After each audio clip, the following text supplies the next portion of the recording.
Oh, hello there, everyone, and welcome to another edition of the Mr. Warren Hayes Show.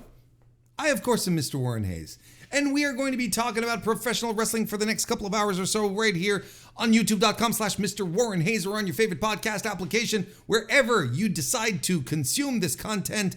I appreciate it. I am there. I am in your ears. I am invading your eyeballs. And hopefully it's a pleasant experience, despite the fact that it might not be with the way I expressed it. But thank you very much. I appreciate you a great deal, and I would appreciate as well a little like on YouTube, a little subscription on top of that, and some follows on this on the podcast side of things. Some 5-star reviews on Apple Podcasts, 5-star ratings on Spotify. Again, all these things help out, especially these days. You know, where I'm churning out a lot of stuff. We're doing a lot of content. I'm doing my daily G1. My daily G1 Climax 34 recaps and reviews. Every day there's a show. I'm here delivering some stuff onto the podcast. So if you don't want to miss a thing, you want to get the analysis and the breakdown of everything that's happening in the G1 day by day. I'm your Huckleberry. I'm the guy. So hop right in, subscribe, follow, do all what you need to do to make sure you don't miss a moment of Mr. Warren Hayes. And you can even get more Mr. Warren Hayes by joining the Mr. Warren Hayes Show Discord. I hang out there. It's my Discord. Link is in the description. You should come check it out.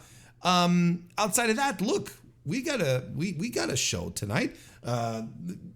We're gonna talk about stuff in pro wrestling. I've got a Slammiversary review, TNA Slammiversary 2024, in there as well. I've got an update on the G1. I'm gonna give you some overall figures, overall thoughts. Without going too deep, right? Because I do the daily stuff. That's where you get the real goods. But you can jump in and check that out as well. You can check that out as well. But I'll also give you an update here. Is what I'm trying to say, just to wet your whistle here. Got some news items. You know, Bobby Lashley, all that. Look, we got tons of stuff to get into. Thank you very much for being here. Let's just get right to it then. So we're going to start off this week by talking about Bobby Lashley. Let me pull up for those of you with the benefit of video. I'm gonna pull up the article here. So if you're watching this on YouTube or on Spotify, you can check this out. But there was a report published earlier this week on July 21st.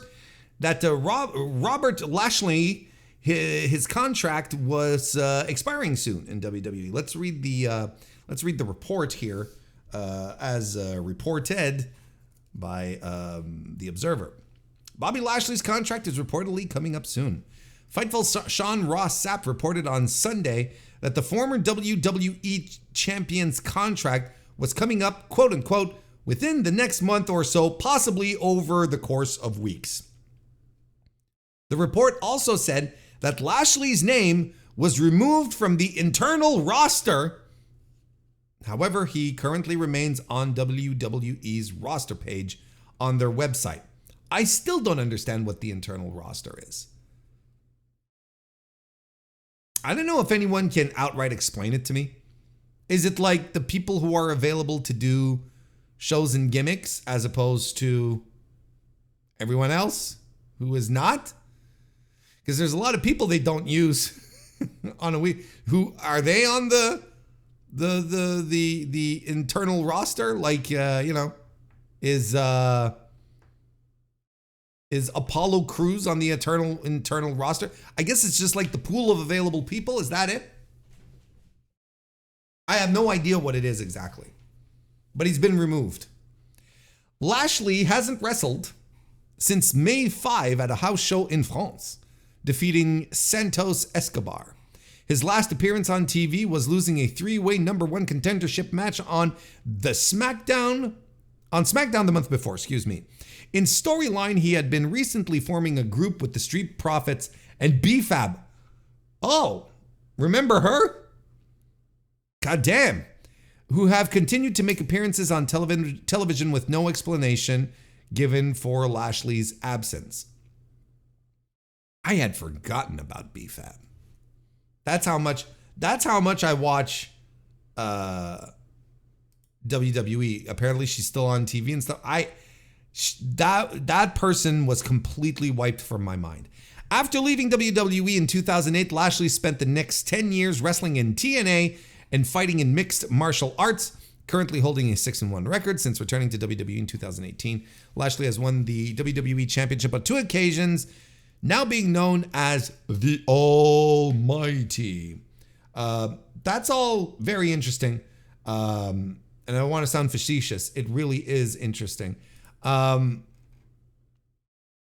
then it was reported by PW Nexus, who I don't even know who these people are, but apparently they're starting to get a pretty accurate track record.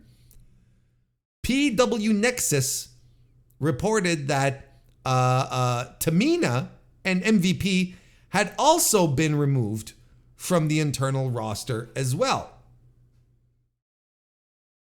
Isn't that interesting? And yeah, and we'll use that one before. And from there, we started getting these little tidbits coming out that Bobby Lashley and MVP are expected to leave WWE and reform the Hurt Business stable. Alrighty then. David Risch, welcome to the chat. Nice to see you. Again, this is from The Observer. Let's go through it together. Bobby Lashley and MVP are leaving WWE.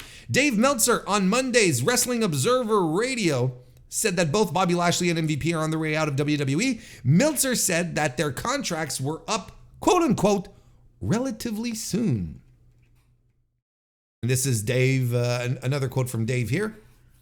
I know there is talk of them trying to get into AEW. It's one of those things where technically nobody can talk to them because I don't believe either's contracts has expired, but their contracts are going to expire, and they are at this point. As things stand now, WWE is under the assumption that they're gone and that they are going to try and revamp the Hurt Business, he said, Dave said, noting that he wasn't sure if they would use that name.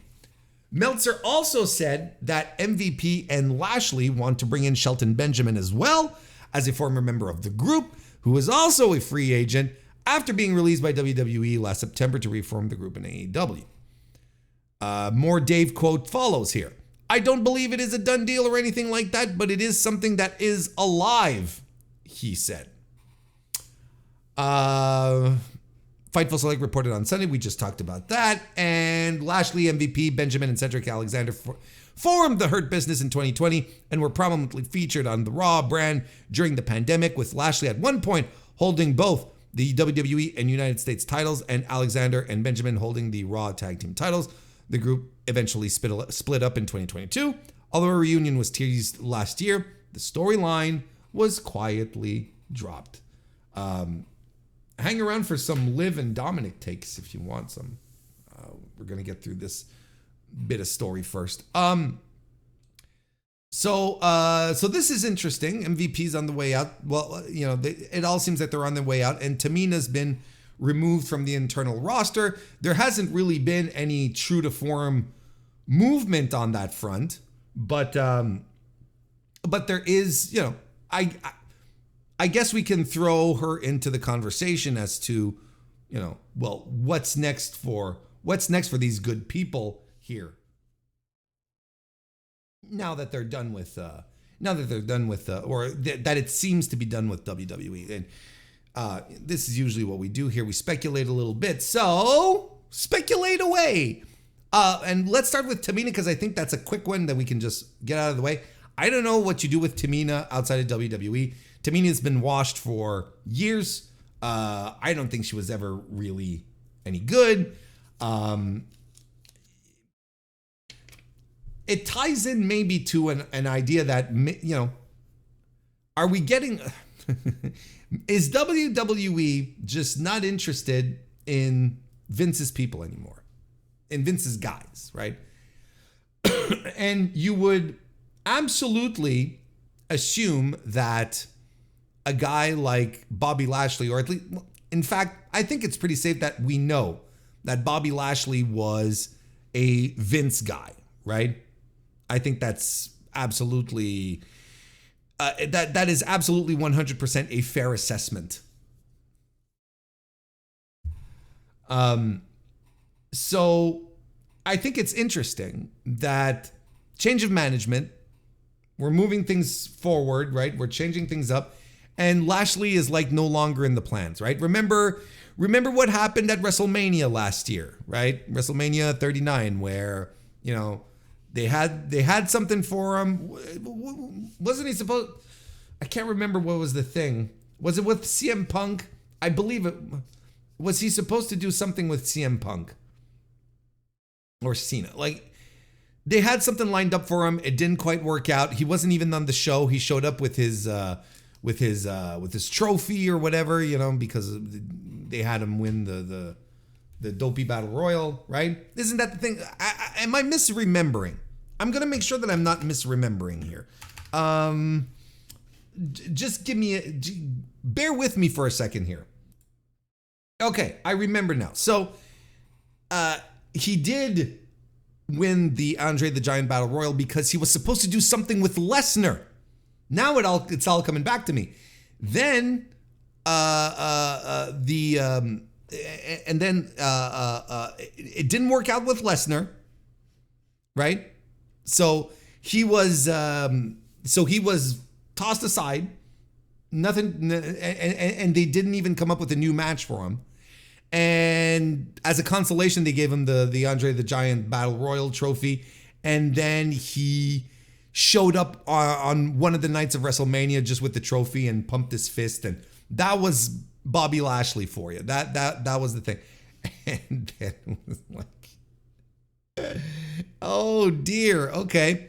And then, and yeah, now they reformed a stable for him. Like, Lashley was clearly, now that we got all of that out of the way, and now it's clearer in my mind. Lashley was absolutely a Vince guy, right?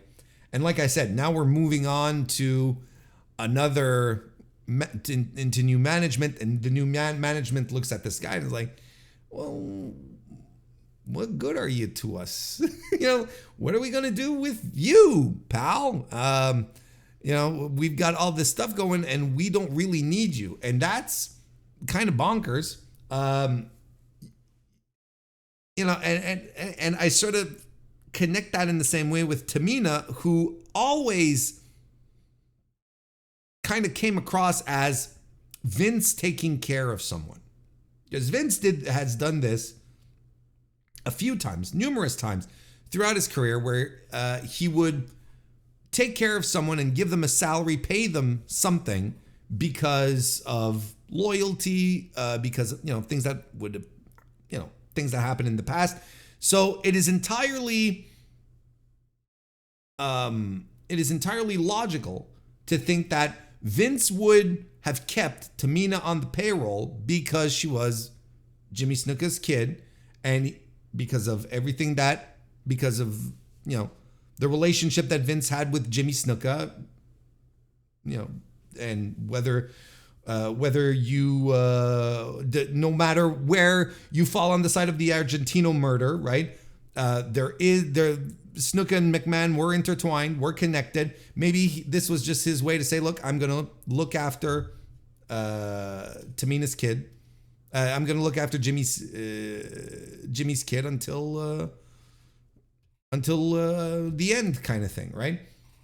But Vince is not around anymore. He's not doing anything. And Tamina, well, like we said, Tamina is cooked. Like, she's been washed for years. It's the only logical explanation to have kept her on the roster this long. And now that WWE is, you know, sort of letting go of Bobby Lashley, and we don't know what the terms are, right? But now that Bobby Lashley seems to be on his way out, well, I think we can ponder that assumption as well. I think it's fair to assume that this is just another Vince guy that current management goes, I don't know what to do with him. We don't really need him. he's 48 years old, right? He's 48 years old. Don't get me wrong. He's in crazy, tremendous shape, like I'm 2 years older than him. Look at me.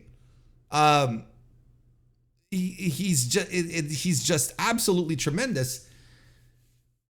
But, clearly he's not fitting in any creative, into any creative decisions here, right? Into any creative plans that WWE may have. They're not looking towards the future of the business here. With him is what I'm trying to say. So, we don't know what's happening. I mean, for sure, he's probably negotiated, right?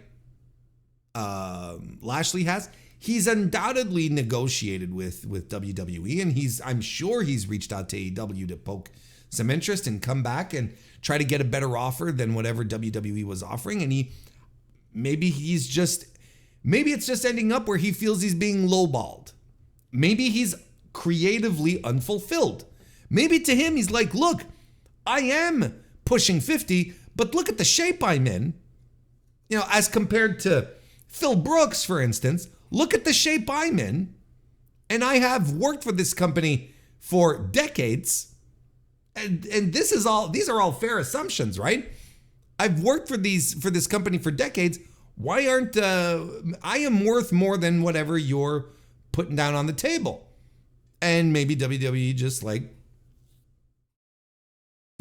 put their foot down, like, nope. This is where we draw the line. We can't go down this path here. Whatever. So maybe he feels a little slighted and he's like, okay, well, we're done then. I'm not saying that Phil doesn't. It's not a question of physique. That Phil doesn't have the ideal wrestler physique, because wrestlers can come in all shapes and sizes. I'm talking about health, being healthy, not being a broken broken pile of a broken mess, kind of thing. So no, it's not. I'm definitely not saying that Vince doesn't have the physique. He's just riddled with injuries, and that's very different. Back to this though. Back to the Bobby Lashley thing. Yeah. So so like I was saying, older guy, not exactly, but in still tremendous shape. Maybe he just tried to negotiate and it didn't work out. So, an MVP, what is the value of MVP outside of WWE? I don't know. I mean, this is a guy who had a run in New Japan, right? This is, he is the first IWGP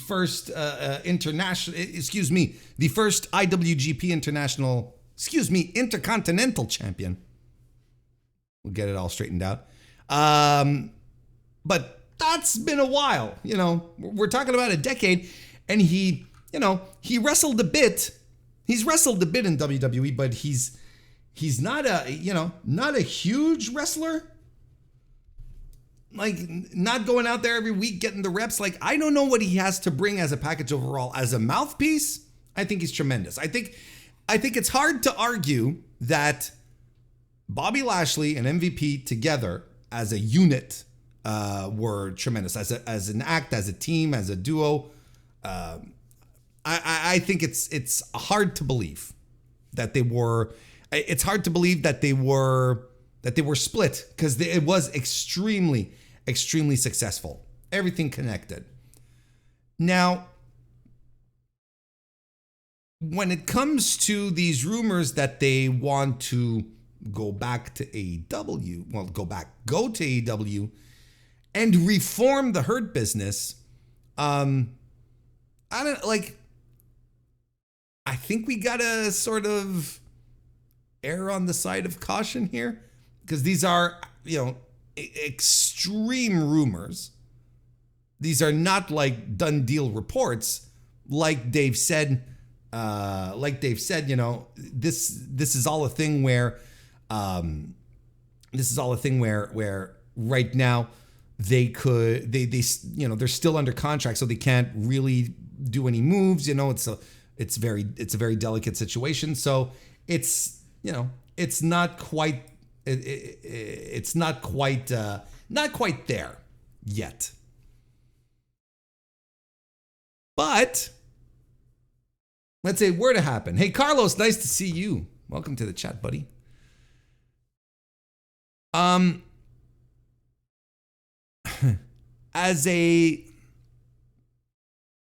Okay, but if we were to speculate, because that's all we've been doing. We've been speculating quite a bit. If we were to speculate, I don't think them going to AEW is all that interesting. And I don't think it's,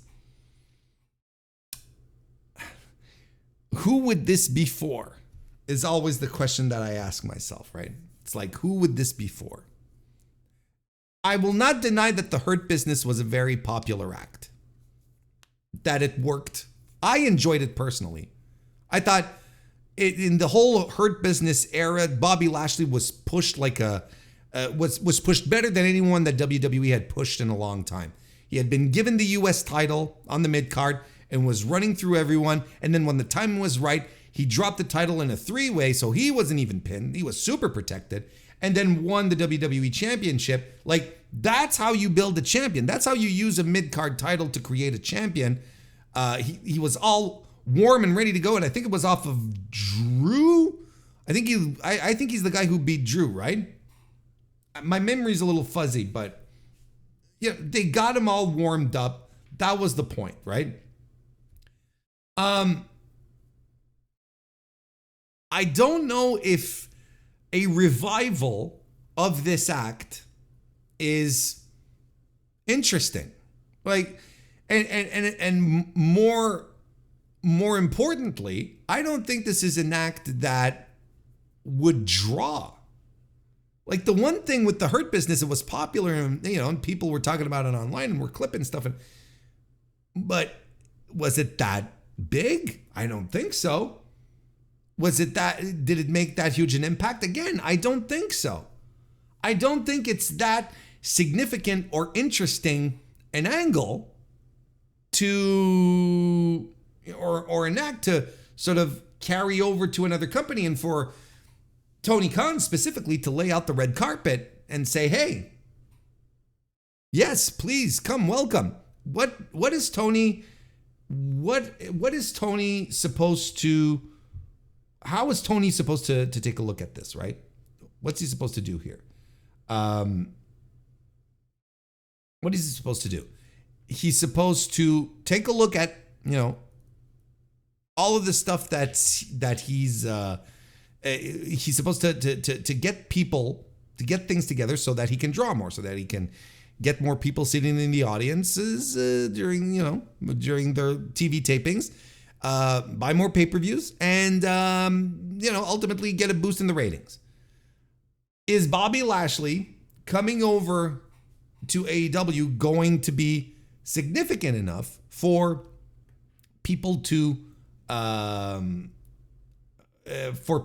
jump in and to jump away from WWE is what I'm trying to say. Are they going to let WWE go to come watch Bobby Lashley? And I think we already know the answer to that question. And I don't think it's that big of a deal. I don't think it would be anything truly meaningful. Again, unless the good folks at AEW have been crunching numbers and ratings and seeing how it was performing overall, maybe. But I don't see many WWE fans clamoring for the return of Bobby Lashley. I think they're satisfied with the setup that they have now. I think they're thrilled with Cody and Seth and Drew and Punk and the Temu bloodline. Roman is supposed to return super soon. You still have The Rock hanging around. I don't think anyone in WWE is going to miss Bobby Lashley to the point where it's like, oh, he's jumped ship. I'm going to go watch the other guys now. That I frankly do not believe that'll do it. And as a ploy to maybe get back hardcore wrestling fans, fans who are not entertained by the sports entertainment, the audience that was there when AEW started off and then they eventually lost, I would say that is not necessarily something that is enticing to them either. For myself, as much as I enjoyed Bobby Lashley in WWE and whatnot, it's not a game changer for me. I'm not going to tune in every Wednesday night to watch The Hurt Business on AEW Dynamite. And the perception also is super important too here. And this is one thing that we can't forget, is that the perception of AEW becoming the place for discarded WWE acts is one that the company needs to fight. And not that they've been doing it all that much, but we're flying really close to the sun. Bringing in Adam Copeland, bringing in Mercedes Moné, although you can argue that the circumstances in that are a little different than just her being, hand waved. It's a little more complicated than that. But nonetheless, it's still a perception. And the perception of bringing an angle from WWE into AEW would absolutely look like, we're just recycling, we're just reheating WWE's leftovers. Plus, we also know that just going to your whatever worked in WWE and trying to shoehorn it into AEW doesn't work. It doesn't, it's not a good way of going about things. It doesn't connect. Mercedes Moné tried to do that from the get-go. Doing WWE style skits didn't adapt to the reality of how AEW does its presentation and how it presents its wrestlers and so on and so forth. And she quickly hit the wall, right? Whereas Adam Copeland is actually a pretty good example because there was a duality there. You can absolutely argue that Adam Copeland came in a little, even though he came in with the music and, the same type of presentation, he left everything, he adapted to the company. He didn't just do Edge things. He started doing Adam Copeland things. He started doing things differently, approaching his promos differently. And you could tell it was a different Adam Copeland and it felt good. Except when he started to do the Brood stuff and they did the spooky shit and the blood cascading from the ceiling and all that stuff. Then you were like, man, this feels a little reheated, doesn't feel right, and with reason. Yeah, it was a little, it was old WWE stuff that he was just dragging in pretty much per se, not per se, but and then you end up with him doing stuff that feels derivative, whereas everything else in his entire run felt different, felt fresh. I was first to be surprised about it. I was actually thrilled. I was thrilled. So that's where we're at. That's what we're doing with Bobby. So that's where we're at right now in the situation where I feel like Bobby Lashley coming in is too much of a minefield. Like you're actually bringing in a minefield and laying it out. I feel like the returns would diminish very, very, very quickly. Now, if they want to go rehash that in TNA, I think that's fine because TNA is hungry for these types of sports entertainment acts. We're going to talk about that in a little bit when I do my Slammiversary review. But AEW is another beast entirely and was built off the back of something else. And not that would be outright rejected. I don't want to be that defeatist. But I don't think that it has the shelf life that a lot of people would expect it to have. And not only the shelf life, but the interest. I don't think it would be that big of a ratings mover. I don't think people will ultimately care. It'd just make people, it'd make people angry. That's all, ultimately. And that'd be that. So the reforming of the Hurt Business, it's such a WWE fan thing that once you escape the scope of WWE, I don't think a lot of people really care that. This is my ultimate analysis of it. If you want to break down everything I've been talking about to its simplest form,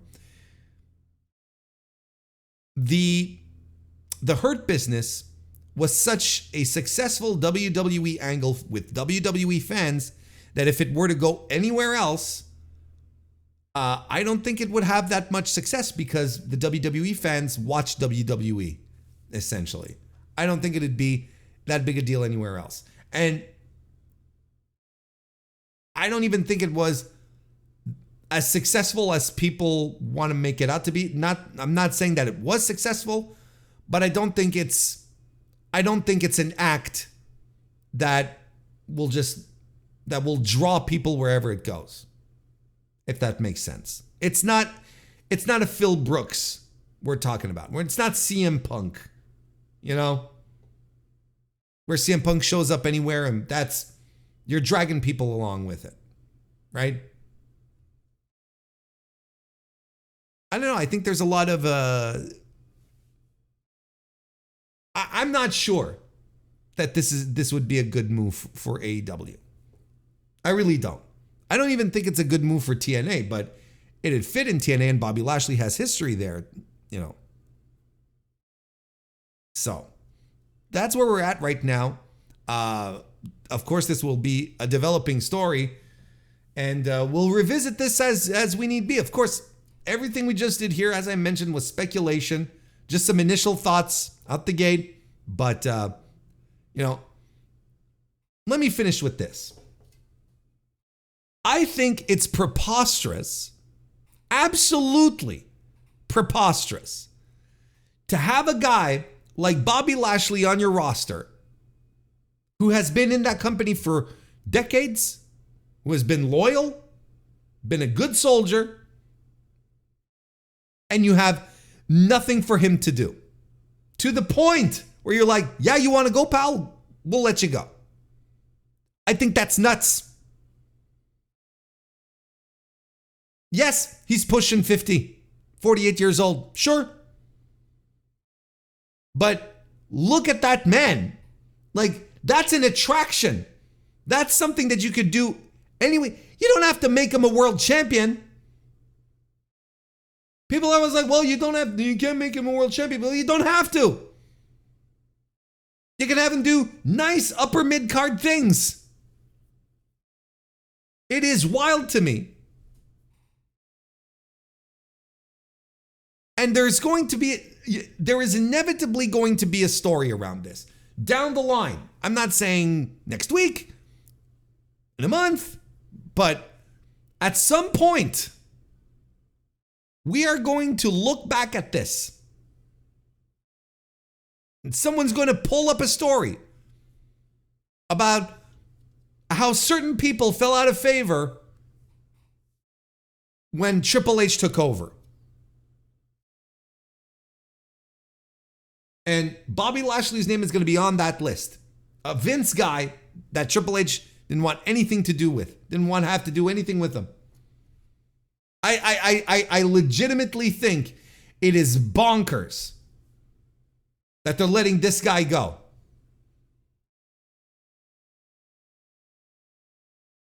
If they are letting him go, I should say. We got some... We've got some little newsy new notes and news items. Why don't we Why don't we pull up the old reader here for those of us who have access to video here. You got a few more reports here that we can pull up here from the Wrestling Observer. El Desperado is taking a leave of absence from NJPW to undergo meniscus surgery. New Japan Pro Wrestling on Monday announced that El Desperado would be taking a leave of absence to undergo surgery to repair a medical meniscus injury that has affected him for the past 6 months. According to New Japan's website, Desperado made the announcement on his YouTube channel. He felt that between his match with Chris Brooks in DDT on Sunday and the G1 Climax tournament starting, now was the best time to take time off and focus on regaining the IWGP Junior Heavyweight title. The website wrote, quote, Desperado stated that with the G1 Climax seeking heavyweights take center stage, everything aligned for him to take time off after wrestling Chris Brooks. Desperado stated that he still gave it all he had in the first half of the year and was satisfied with his performance, but with a view to continuing to operate at over 100%, the time had come to take surgery and take an indefinite leave before returning to take the title back, win next year's Best of Super Junior, and do more things to inspire. There we go. What a tremendous man who seeks only to inspire. Yeah, well, I mean, listen, that explains that absolutely explains Despy's why Despy dropped the junior heavyweight title on his first defense after winning it just a couple of weeks ago, right? Where we were all sort of scratching our heads and like, okay, I mean, having Doki get a run with it is cool, don't get me wrong, but it's everyone was sort of like going, what the hell, you know? It's like it was his first time winning Best of Super Juniors. Then he got the title, like everything was coming up Despy, and then everything sort of fell apart. So he did his bloody match with Chris Brooks at Wrestling Peter Pan. What a tremendous show, by the way. You should absolutely, you should absolutely go out of your way to watch Yuki Ueno. Yuki Ueno. I don't know why a Wendo. Yuki Ueno versus Mao, which was the main event. An absolutely phenomenal fight. Absolutely phenomenal. Two young guys just being absolutely murderous with each other, but in the best possible way. And under the guise of friendship, too. You don't see that every day. No, but like I gave that match 4 3/4 stars. I'm a coward for not giving it 5, but I'm gonna stand by my rating. You should absolutely check that out from the DDT Wrestling Peter Pan 2024, the main event. That was also the one that Konosuke Takeshita was on, and that Kota Ibushi showed up in the Iron Man match as a weapon. Anyway, go check it out. Tremendous show, but what a fantastic main event. Fantastic main event. But yeah, look, all the best all the best for El Desperado. Hope he heals up well and that he's able to get back on his feet soon. How about a little more injury news as well? JD Drake is now dealing with a torn foot ligament. JD Drake was injured in the team's match, into the team being the Workhorsemen that he has with Anthony Henry, of course, in the team's match against Katsuyori Shibata and Daniel Garcia at the May 30 AEW Collision tapings. Shortly after, he took to social media to say his foot went into business for itself during the bout. This is his quote: "I'm hurting something fucking awful. My foot went into business for itself really early in the match, but there was still work to be done. Thank you, Anthony Henry, for having my back always. F the haters. Thank you for the real fans for the support." And then Anthony Henry gave an update. For those wondering, the Workhorsemen will be back soon enough. Our first match will be back on Collision. JD Drake unfortunately tore a ligament in his foot. 2024 hasn't been kind to us. No, it has not. That really does suck. That absolutely sucks.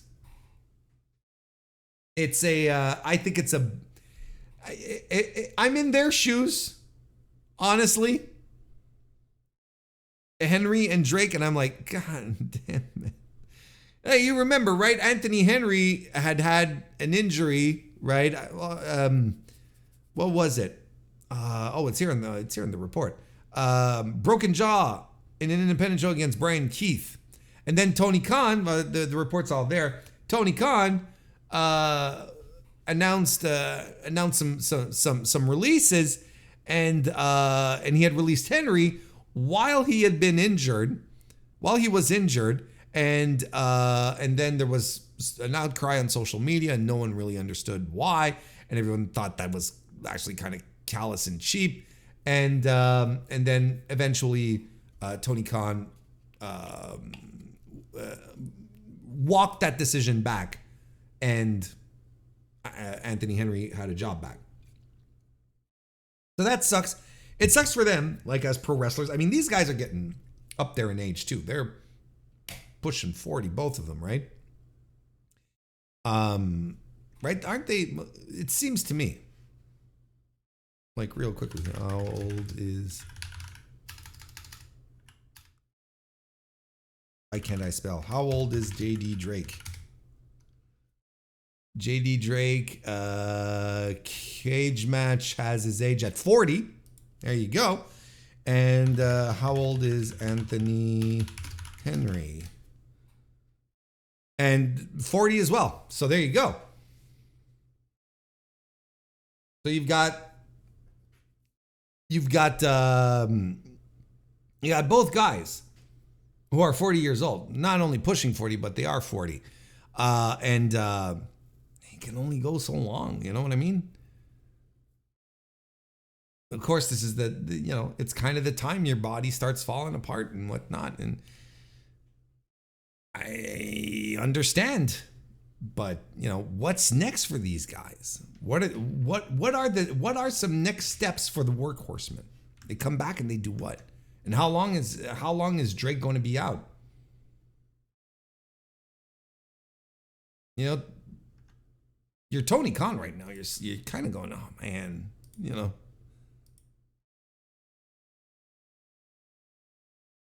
And I like the Workhorsemen.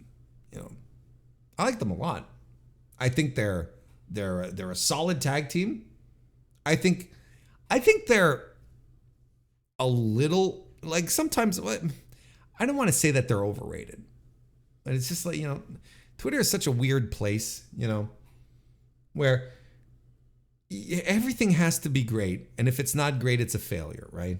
If we're not talking about the greatest thing ever, then it's a disaster. You know what I mean? So, if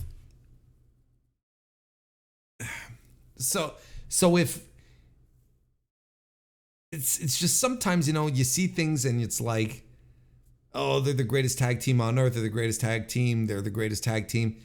And then you take a look at who's talking about it, and it's people with like 50 followers, and like, it's like, why are we giving air to these children, essentially, Because I continue to believe that well-reasoned adults, grown-ups, don't need to have everything be great all the time to enjoy something or to feel some kind of validation, right? I don't have to feel validated, AEW, New Japan, my CMLL, my preferred promotions, right? They can do bad stuff sometimes. They can mess up. They can do shit. And it's like, that's fine. And they can do things that are, okay. That's fine too. I don't feel like I need them to be, I don't feel like I need everyone to say that what I'm watching, what I'm invested in is great. I don't need that validation. I don't need that kind of external validation. I just need to feel good about what I'm watching, which is one of the reasons why I do this, is because I want to convey that, connect with people who would like to, who feel the same way I do. And I'm like, all right, sweet. We've got ourselves a nice little community based around similar tastes, similar ideas, similar concepts. So that, I don't need everyone on social media telling me, well, that's why I'm off of Twitter too at the same time. Because I don't need everyone telling me, yes, you are right, Warren. Sometimes I just know I'm right. Sometimes I just know, sometimes I just know when everyone else is wrong. And that makes me feel really good. And then I know I am really, really right, and I should continue to trust my gut.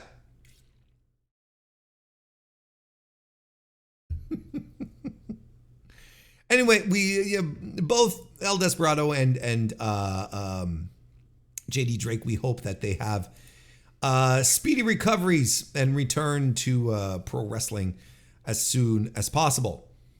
Another little tidbit of information here, a little bit of news coming from New Japan Pro Wrestling, where the new IWGP committee members were revealed. So, New Japan Pro Wrestling has named 5 members to its IWGP committee, a group that oversees championship matches and tournaments in the promotion. To be fair, I think it is mostly kayfabe. In all fairness, I think there is influence. I think there, well, let's talk about it in a second. The restructured group was announced by New Japan President Hiroshi Tanahashi at the company's pre-G1 Climax press conference. Tanahashi said that while the committee has always been a vague concept to fans, he wants the audience to understand more about it. The committee will consist of the following 5 people. Former IWGP champion Yuji Nagata, that rules. New Japan legend Jushin Thunder Liger, that rules. Former referee Tiger Hattori, that also rules. New Japan chairman Naoki Shigebayashi, that's fine. New Japan board member Hitoshi Matsumoto, that's fine. Tanahashi said the committee will work closely with New Japan's wrestlers and referees.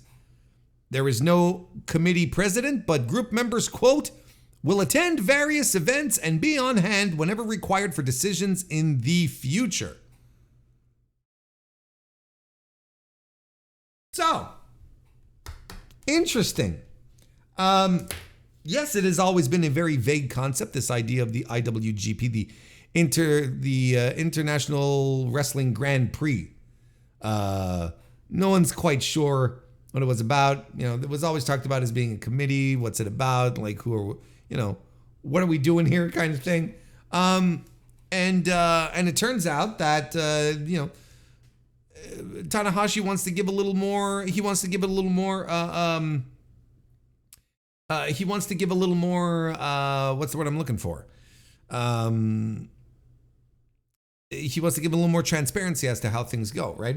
And see, so that we know what kind of decision making is going on. So from what we see here, yes, there are people with boots on the ground, but there are also, there's corporate people, like there's company officials who are also involved in this, which we kind of always suspected that, the brass corporate was involved in some kind of decision making down the line. You'll notice that they haven't talked about Gedo. And I think that's but I'm not surprised. A lot of people went, well, where's Gedo? Where's Gedo? Gedo's not part of the of this committee. Gedo not being part of this committee makes sense because Gedo has never been addressed as being the booker of New Japan Pro Wrestling. It's just something smart fans know about. But in regards to his position, like in kayfabe, officially, if you want, he's a wrestler. Like he's a contracted talent. He's, he's a wrestler, he's a manager, he comes out and he walks along with Dave Finlay these days, and he recruits Jake Lee and all that stuff. That's what he is for. That's what he's about. The position of Booker is never fully addressed because that layer of kayfabe, and this is pretty much standard all across Japan, is very important to maintain. They don't want people openly knowing that the guy in charge of fixing the matches, right, ultimately, is this person here. So I don't think they're saying here, by any stretch of the imagination, we're kicking Gato out. I think this is a little more window dressing, but I also think this also helps to show a little bit of the people who are backstage and have some sort of influence, some sort of sway onto how New Japan creatively moves forward. I think that's interesting.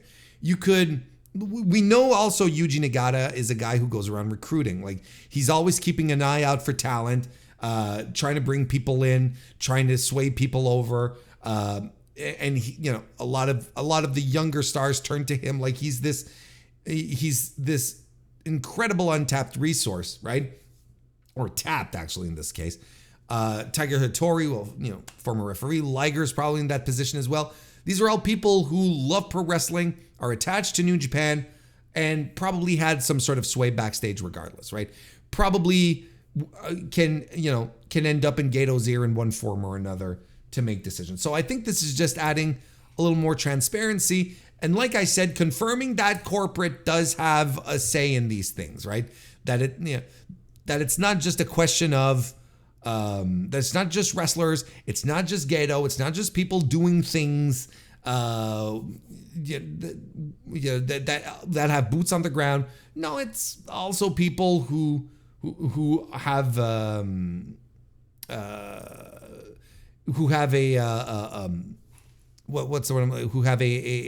corporate spot, who are office. That's the word I was looking for. That was hard. Who are office and are, just want and have a say in this because that's how it goes. And we always assumed that they did. Now this kind of sort of confirms things and maybe even makes it a little more official for the people backstage. Or maybe this is all window dressing as well. Like, this could just be lies. Yeah, this could just be lies, and ultimately it could be Gato just making all the decisions and, listening to Dick Togo and then going home. It could be. Could be that's what it is too, and this is all just window dressing. But, at the same time, this thing was part of Tanahashi's 10-point plan, right? That he wanted to enact with a couple of months ago when he had his 6-month review with his bosses, right? He was talking about this, restructuring the IWGP committee. He was talking about, what else was he talking about? Giving more focus, putting more focus on the young guys, which is clearly what we're doing in the G1 so far. And there was there's a couple of points here that he's sort of putting his money where his mouth is, right? Or he said, oh yes, the live experience is going to be so much better. We're going to have food and great experiences for people who come live. And then during the G1 press conference, the host said, yes, there will be, at the venues, there will be local restaurants offering local fare, and there's going to be lemon bitters and beer for all. And it's like, wow, okay. Like, they're just, this 10-point plan that he has, he seems to be leaning into it. And, okay, like he wanted to change, even when it comes to the interference in the matches, he said, oh, we're going to try and crack down on this. We're going to try and crack down on this and this and that. I think he's been like, I think he did I think that's also been present at the very least. He's been, it's been present. He's been doing stuff. because he just look. He's been with the interference. There's been a lot less nonsense between the House of Torture and all that stuff. It's not as bad. Although you could argue that, Evil and Sonata was pretty bad, but the outside interference from House of Torture isn't that bad. And Tanahashi said, we're going to try and reduce the outside interference, which is clearly a problem. Well, good for him. Good for him if his 10-point plan was not just blowing smoke, that there's actually something to it, and that he's putting things together. Good for him. Since we are on the topic of New Japan Pro Wrestling, how about a quick G1 update? Sure, let's do that. I am going to give an overall update, right? We're not going to go too deep into it. Why, Warren? Why won't you give us anything? Why won't you give us reviews? Why won't you give us your thoughts? Warren, this kind of stinks. Why won't you? Well, I'll tell you why. Give me a second. Jeez. I'll tell you. It's because I do a daily G1 recap and review show. So every day that there is a show in this year's G1 Climax 34, I hop on, all of this great stuff here and record my thoughts, my opinions, my review analysis of everything going on with the G1. And I started this weekend on the 20th. I've recorded 3 episodes so far because there have been 3 nights of G1 action. So latest one was recorded on Tuesday, today, as I'm recording the podcast. So if you want my full thoughts, complete and utter analysis, deep dive into everything for each night, one at a time, I absolutely suggest that you get on that you get into that. Get into it. Because you know what? The G1's been really good so far. I've been enjoying myself. Today I felt, we're down a slippery slope, but nothing too disastrous, but we're very close. These are what the standings sound like so far. Block A right now has Zack Sabre Jr. and Evil at the top of Block A with 6 points apiece. After that, at 4 points, we've got Shingo Takagi and Gabe Kidd. Then Tetsuya Naito, Jake Lee, Sonata, Callum Newman, and Shota Umino are in the logjam at 2 points. And Great-O-Khan still, 3 nights in, has not scored a single point. So he is at the bottom of the goose egg. Block B has only 2 nights of action registered as of yet. So unlike Block A, which has 3 nights, Block B, we've only got 2 nights of action. The 3rd night of action will be this Thursday, July 25th. But as it stands right now, Henare, Yuya Uemura, and Konosuke Takeshita are all at the top with 4 points. Jeff Cobb, Bolton Oleg, Yota Tsuji, and Ren Narita are all tied up at 2. And El Phantasmo, Dave Finlay, and Hiroki Goto round out the bottom. They are at 0 points so far. Like I said, I find the tournament is off to a really good start. There hasn't been a night so far. I mean, there's you can say, there's only been 3, but these have been 3 consecutive nights of really good pro wrestling. There hasn't been a night where I'm like, this is a waste of my time. This, what are these guys doing? This stinks. We're not midway through the tournament yet. Let's have this conversation again once we get to night 6 and 7 and so on and so forth. Once, we get into the dog days of the tournament, so as we say.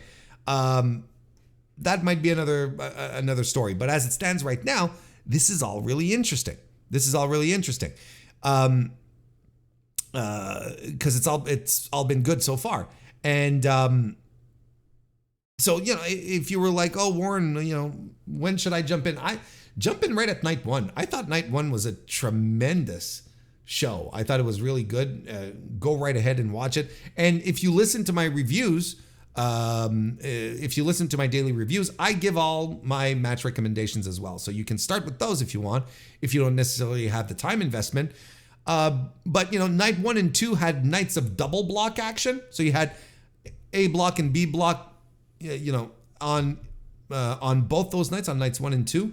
But now we're getting into the part of the tournament where every night only contains one block of action. So today we only had A block, except for one match, which was from B block, which was from this weekend because Konosuke Takeshita was wrestling over at DDT.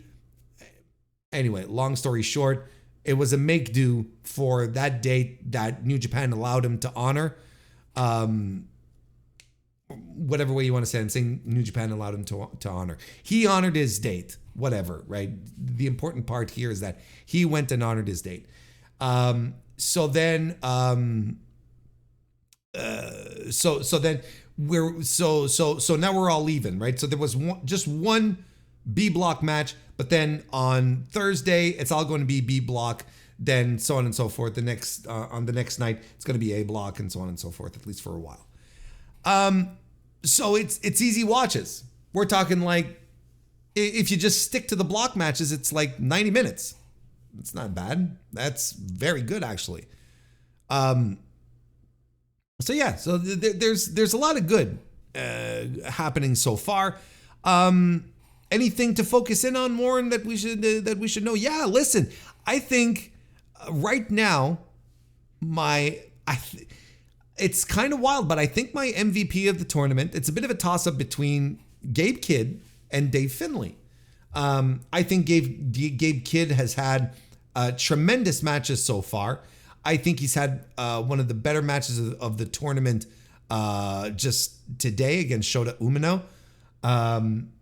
He's been phenomenal, solid, inspired. It's been good. Like, his output has really been tremendous. And Dave Finlay too. And Dave Finlay, here's the thing with these guys. These are two guys that I feel are swimming upstream. Right? I feel like they're Dave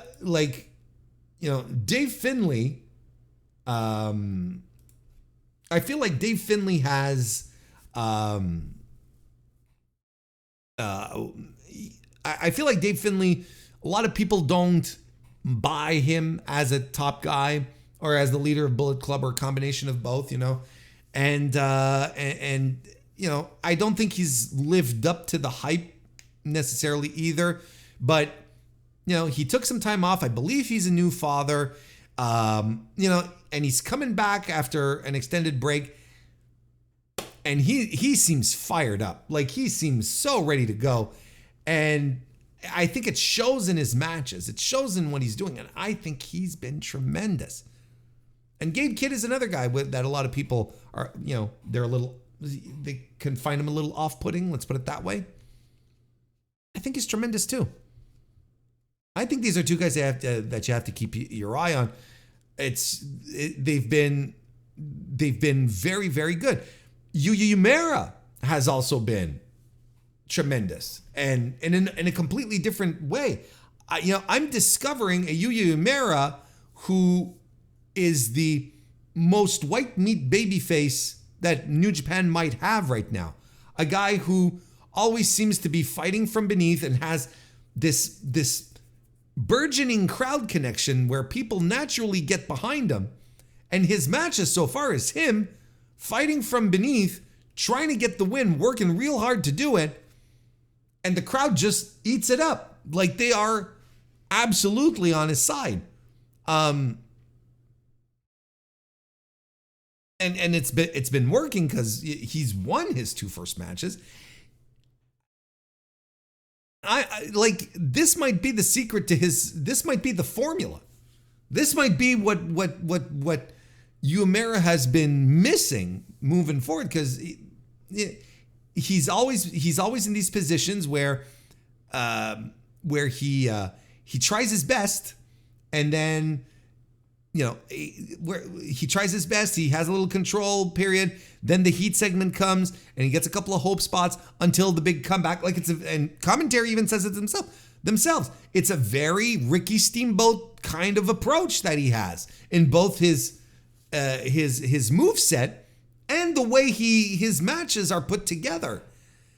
I don't hate it. I think it's really fascinating. Like right now, these are the guys who are standing out. Finlay, Kidd, and Uemura, right? You know, a lot of the other guys are fine.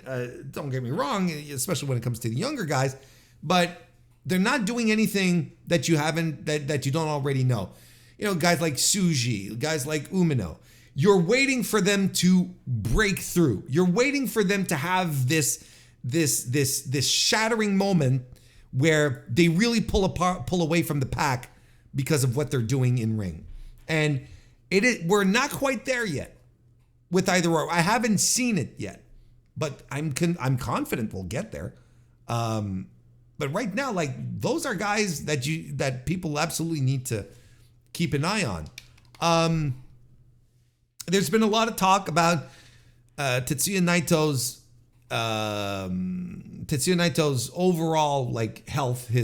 How healthy is he to do this? Like, this has been a story previous to the G1, but it's been exacerbated now because of the G1, because the matches are much more frequent, and there's a little more of a microscope too because it's the G1. He's just been flubbing Destinos right and left. He can't do the move anymore. Not, you know, and it was especially egregious with his match with Jake Lee earlier today, which has prompted many people just to wonder, like, how cooked is he? I don't think he's as cooked as a lot of people make him out to be. I don't think he's completely washed. I think that I think when it comes to the Destino, though, I think that's a bad move for him because he has trouble pulling it off. Because when he can't pull it off, I feel secondhand embarrassment. My ass cheeks clench at the idea of him setting up to do a Destino. I'm like, oh, please get it right, you know. Then when he doesn't, I'm like, damn it. You know, because it's Tetsuya Naito. He's one of the greatest. He's their current champion. He's a top guy. You don't want to see top guys come apart in front of your eyes. No one enjoys that. That's not fun. That's not why we watch wrestling. So, you know, I talked about him switching his finisher up. You know, go down the Chris Jericho route, where Chris Jericho's finisher is now a spinning back elbow. It's not a flippy-do thing. It's just a spinning back elbow. Maybe he won't do that. He probably won't. It's probably too late for this stuff. In the lead up to the G1, it would have been interesting if he had started finishing his matches with something else than a Destino. Then you establish before the G1 that he's got this new finisher. And we got to look out for this, right? And then when you get to the G1, he's finishing matches with it, right? Then again, he's lost 2 out of his 3 first matches, so it's not as if we had the chance to establish anything really. And maybe, look, if they're smart, they're going to work this into the story of the match, of Naito's tournament. That's what they're going to do. If they're smart, they'll have Naito just go through the motions, and then at some point be like, I'm debuting something else because this isn't working out. Or go back to another one. Go back to something else. He still hits Valencia, you know, the flying DDT thing. He still hits that perfectly. He pulled it off with Zack Sabre Jr. Zack Sabre Jr. sold the hell out of it. Do that. And Destinos, man, like, it's a big deal because he's the champion. It's a big deal because he's the champion, because he's a top guy. He's the top guy of the company right now. Not even a top guy. He is the top guy.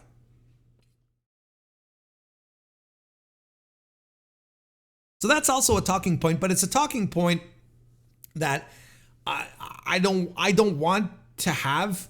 I don't want to talk about it. It's because it stinks and it's just repetitive. It's something, you just say the same thing over and over at some point, right? So it's not even a good talking point. It's something that I hope I don't have to address every time, because right now I've addressed it every time I've addressed it at every G1 recap I've done, and here I am talking about it here on this update where it's like, oh, what are the big talking points? What should we be looking out for? Well, this is a story of the tournament. I hope, look, I hope there's something, but I'm not going to harp on this. I had to talk about it. I had to mention it. But I hope they turn it around into something positive. Or suddenly, Naito is doing Destinos like it's 2016. You know, something to that effect. And Jake Lee stinks. He stinks. He's terrible. Jake Lee is awful. He stinks. I cannot believe how boring this man is. Just a complete and utter bore. They bring him in. He seems to have jumped ship from Noah to New Japan. They made him a part of the War Dogs, and he goes through Sonata in less than 5 minutes on night one to establish the fact that he's a guy. And you look at him go, and he is just the most ordinary, average, boring, uninteresting, dull as drywall dude out there. It's phenomenal. It's phenomenal how little this guy has. A guy who nonetheless went to All Japan, got pushed to the Triple Crown, goes to Noah, gets pushed to the GHC Heavyweight Championship. I'm not saying, oh, well, look out, here comes your future IWGP World Heavyweight Champion. What I'm saying is that this guy gets mysteriously pushed everywhere he goes. I do not understand it. And it doesn't even work in New Japan. I don't get it.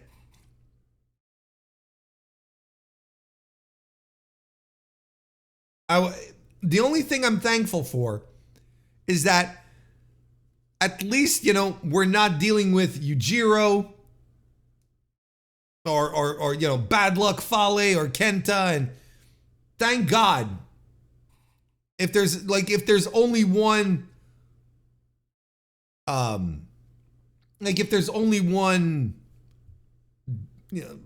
dope here, so be it.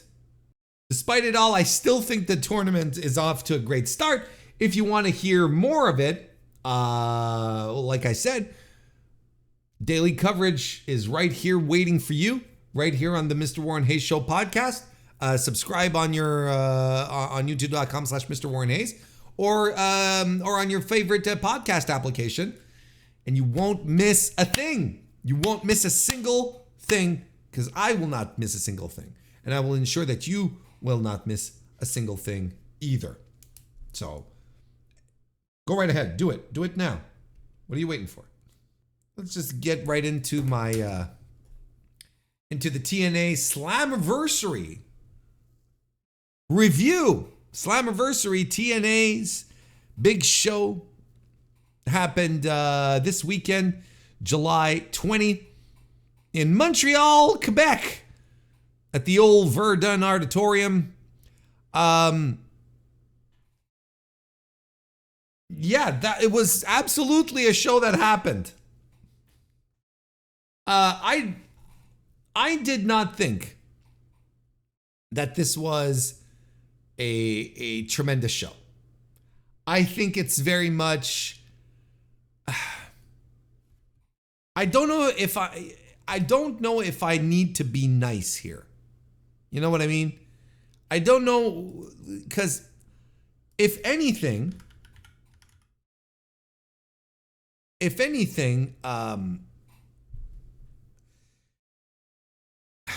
I'm really conflicted in the sense that I think it was at best a mid show.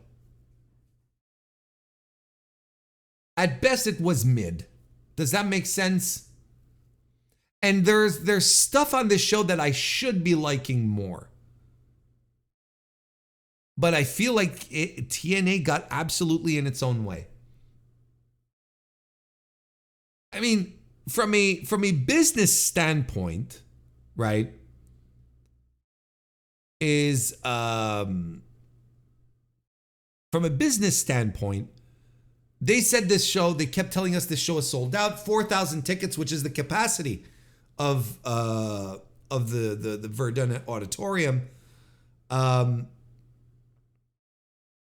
WrestleTix doesn't have the confirmation yet as far as how many tickets have been distributed.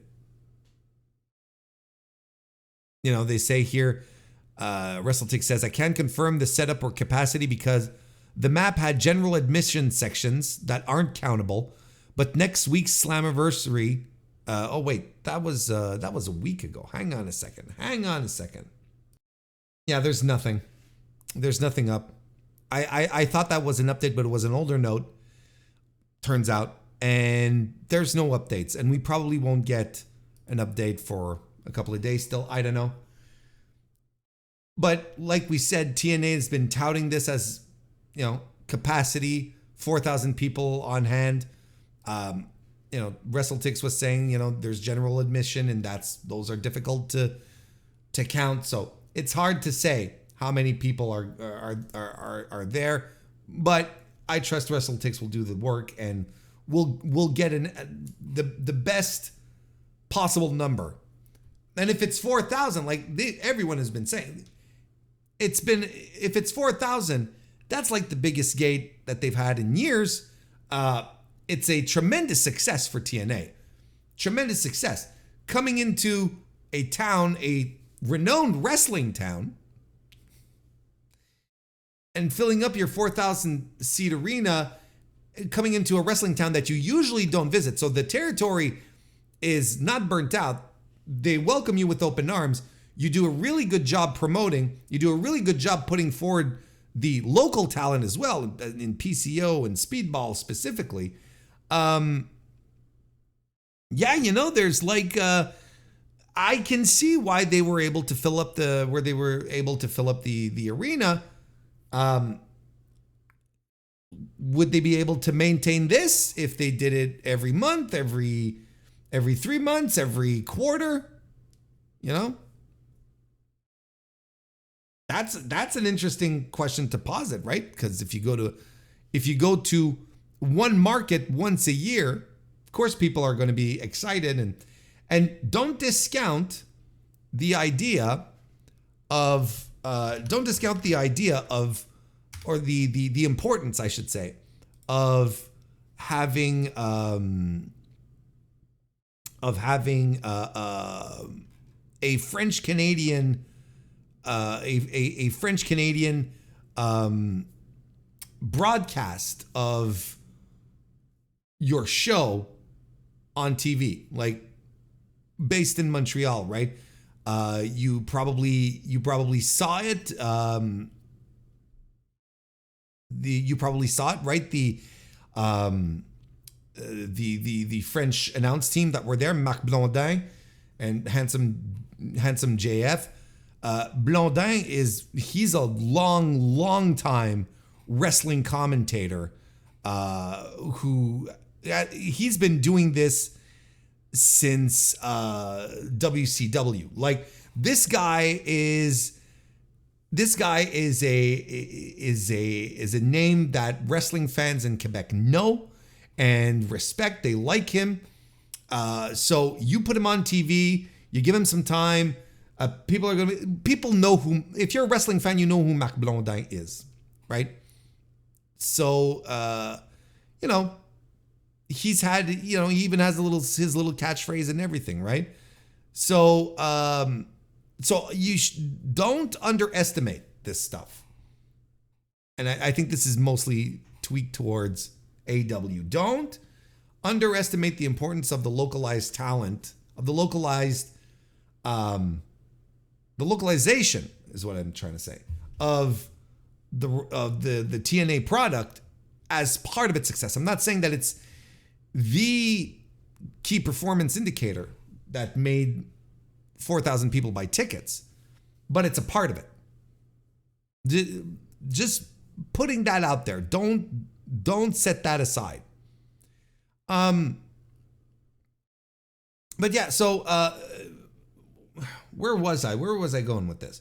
So we were talking because I took a sharp right to talk about MacLeod for a little bit in the team.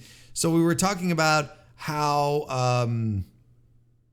so we're talking about the 4,000, yeah. But yeah, essentially I'm saying with all the efforts that were put in, I'm not surprised that they were able to pack the house. And honestly, good for TNA. Like that is a tremendous accomplishment, right? And of course, you know, the unfortunate thing, I say of course, but the unfortunate thing is that the bad faith actors have all now turned to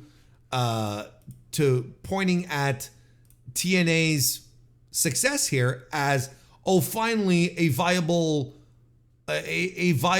number 2 promotion in the US, you know, as opposed to AEW because, you know, because Eric Bischoff and Raj Giri and the like, they all hate AEW with a passion. They want it to fail for some bizarre reason because they don't like pro wrestling. They just like WWE. But then you could be like, but Warren, TNA is not WWE and they want WWE and they seem to want TNA to succeed to be called number 2. Well, that's the thing. After watching this show, I kind of feel like I understand why the grifters, why these bad faithers like TNA so much. It's really a simpler, smaller form of WWE. That's pretty much it. There's nothing that much more complicated to express.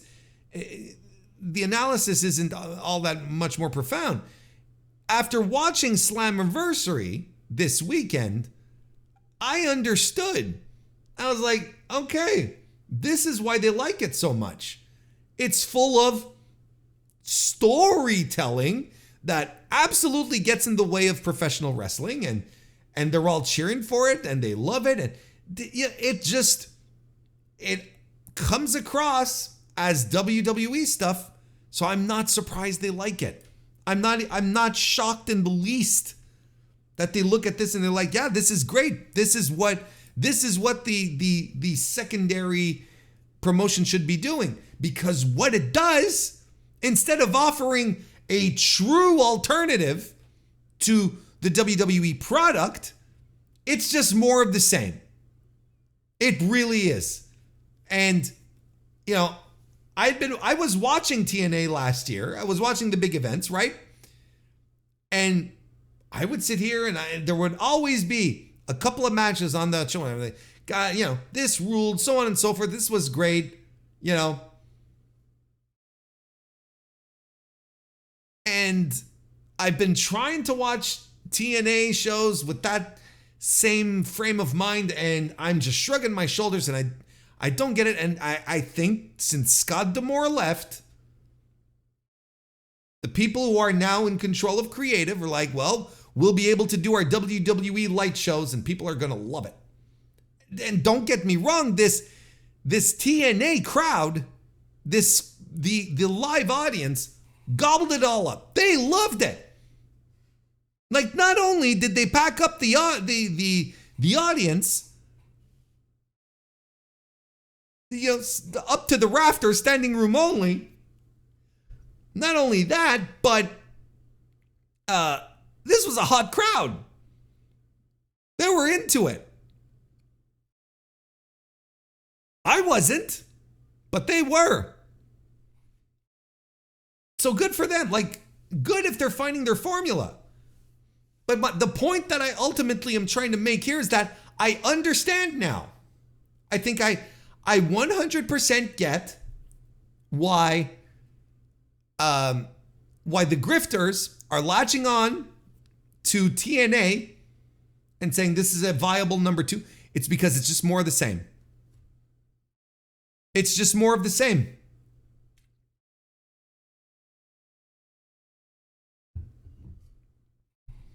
Fine, acceptable matches, angles, ham-fisted stories, no subtlety, it's just like blam, blam, blam, big old angles.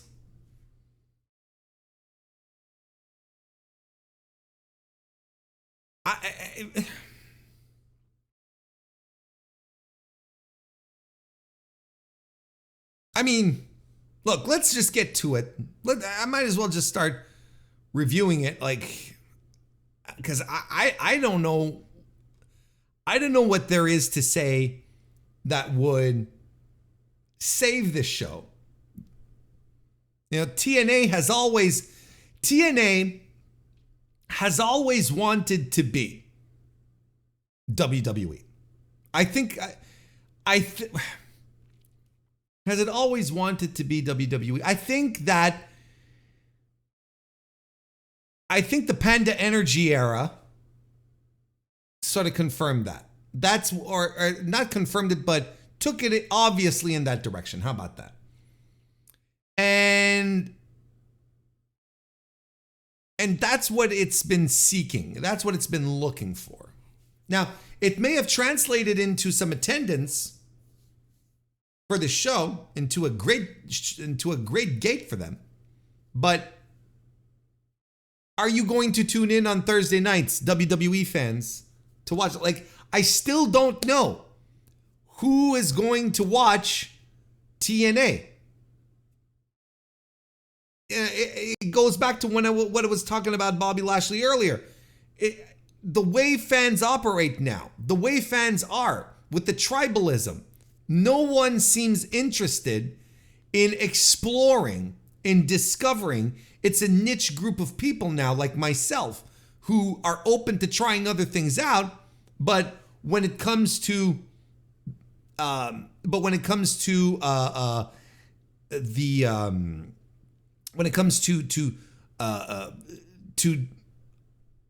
WWE fans, they don't seek out, they don't discover.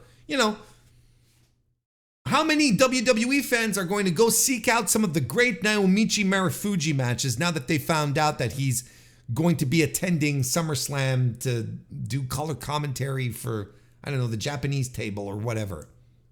For a Bima TV, I'm asking this legitimately. Who's going to start watching Naomichi Marufuji matches? And you know what? I would welcome people going back to mid-aughts to watch some prime Marufuji in his tag team with Kenta. Let's go.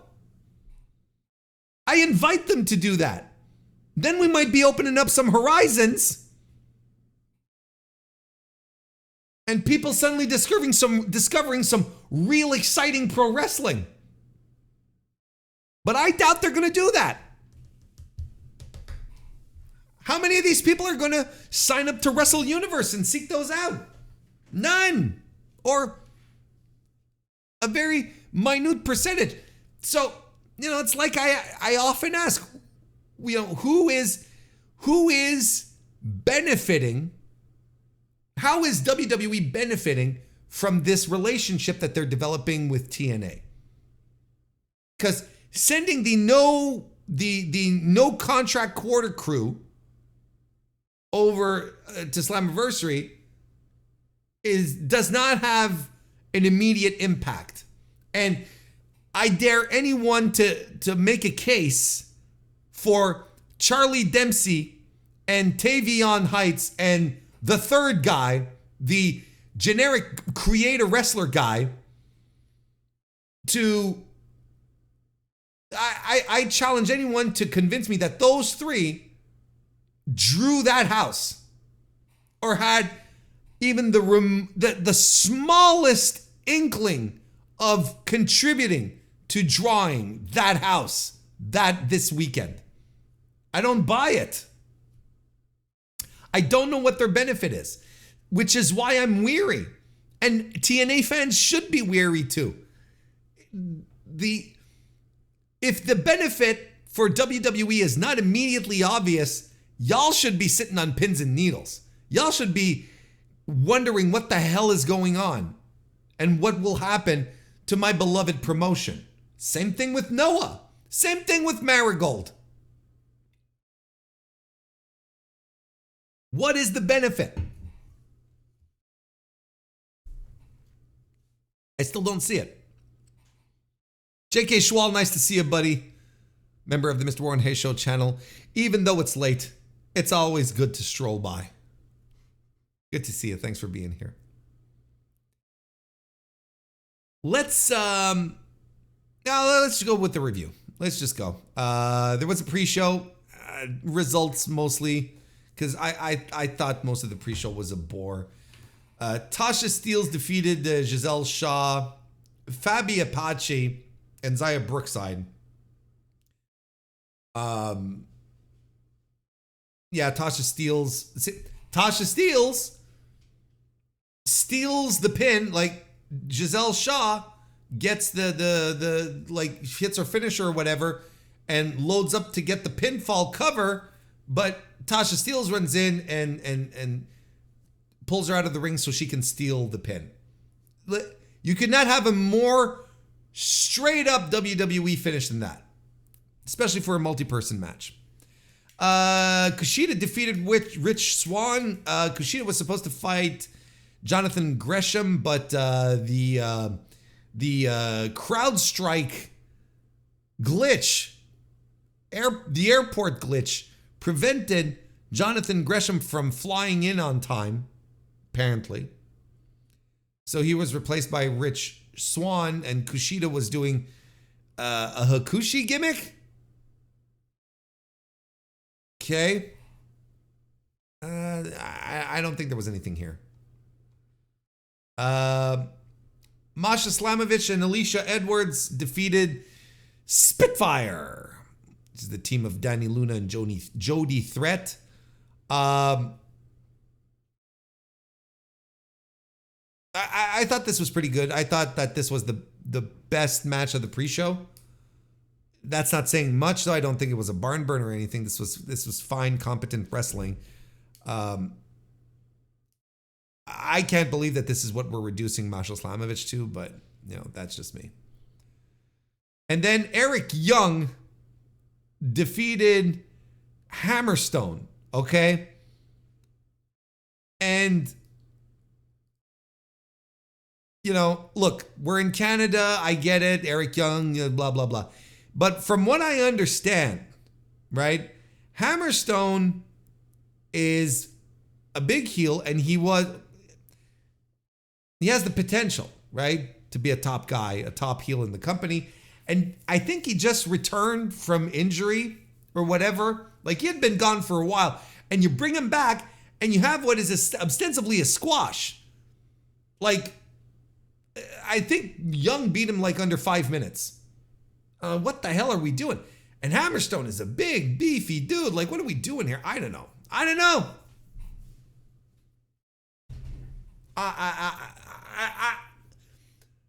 don't know how they decided, how they thought that this was a good idea in bringing Hammerstone back. So right off, like, I'm watching this, I'm like, oh, brother. Okay. It's going to be one of those shows. Then we go to the main card. Matt Hardy defeated JDC. And JDC is Dirty Dango. It's, what do they call him now? The JDC is his name, but it's Dango. Fandango. Dirty Dango. Whatever you want to call him. Good grief. In 2024, I'm watching Fandango and Matt Hardy in a show on a main card. There was nothing special here. I'd call it the 3-star special, but it was worse. I gave it 2. You've seen this match so many times before. You know what I mean? Like, you have absolutely not, you know what I mean? Like, not specifically Fandango versus Matt Hardy, excuse me, but you have seen the match they put on so many times before. Just run out of there as soon as possible. Sub 10 minutes. What it lasted 4 minutes, under 5. That was merciful, but there was nothing here.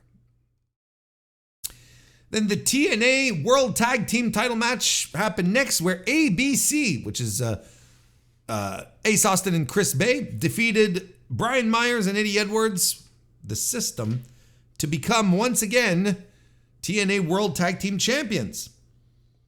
And ABC, they have some good hope spots throughout the match here. The System has so many drawn out control segments. ABC do a great topic on Hilo, and look, the story of this match here is what follows: long heat segments and bursts of hope spots that get that to maintain the crowd into it. But holy smokes, this structure. There's this good sequence that ends with Ace Austin just doing a Fosbury flop. ABC go to do the Art of Finesse on Myers. This is the finish here. This is what I'm talking about when I'm telling you that people are really what the grifters are into. So the finish is this. They want to do the Art of Finesse, which is their combined. Each guy does their finish. It doesn't matter. And they want to do their finishers. And they want to do it on Myers, but Alicia Edwards gets in the ring, okay? And she sort of puts herself between, I don't remember which one of ABC. I don't know if it was Bay or Austin. It doesn't matter. But she slides herself between them and Myers. And then Eddie Edwards sort of moves, but then Myers, I think he puts Alicia Edwards behind her, and then Eddie Edwards moves Myers away from eating a move. So ABC hit Alicia Edwards, and it wasn't good. It's as confusing and weirdly booked as it sounds, and it was very awkward because there was a lot of standing around waiting for people to do things. And with this serves as a distraction because Eddie Edwards is like, my wife. And then that leads to ABC doing their finishers and winning the titles. So you see what I mean? This is why the grifters like this so much, because they're like, yeah, storytelling. And I'm like, no, this is bad. This is not good. And it took me out of the match a bit. Good action, from ABC, per usual. I have always been a big fan of this tag team. Solidly put together, except for that spot. But the match dragged. It's one thing to have a control segment and, grab a hold and grind your opponents down. I understand what the nature of a heat segment is, but you still have to keep it interesting. The heels still have the onus of keeping the match interesting and alive. So, 3.25 star for me. Mike Santana defeated Jake something. I thought this match ruled. I thought this was a blast. I think it might overall be my favorite match of the show. And they're, two big beefy dudes going big and brutal, dropping each other, throwing bombs.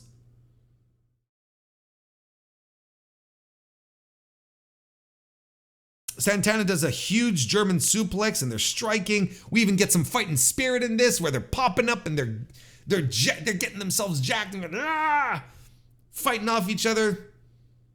And Mike Santana lays out Jake something with a huge lariat, covers, and something kicks out at one. I'm like, oh, yes. This is the shit, man.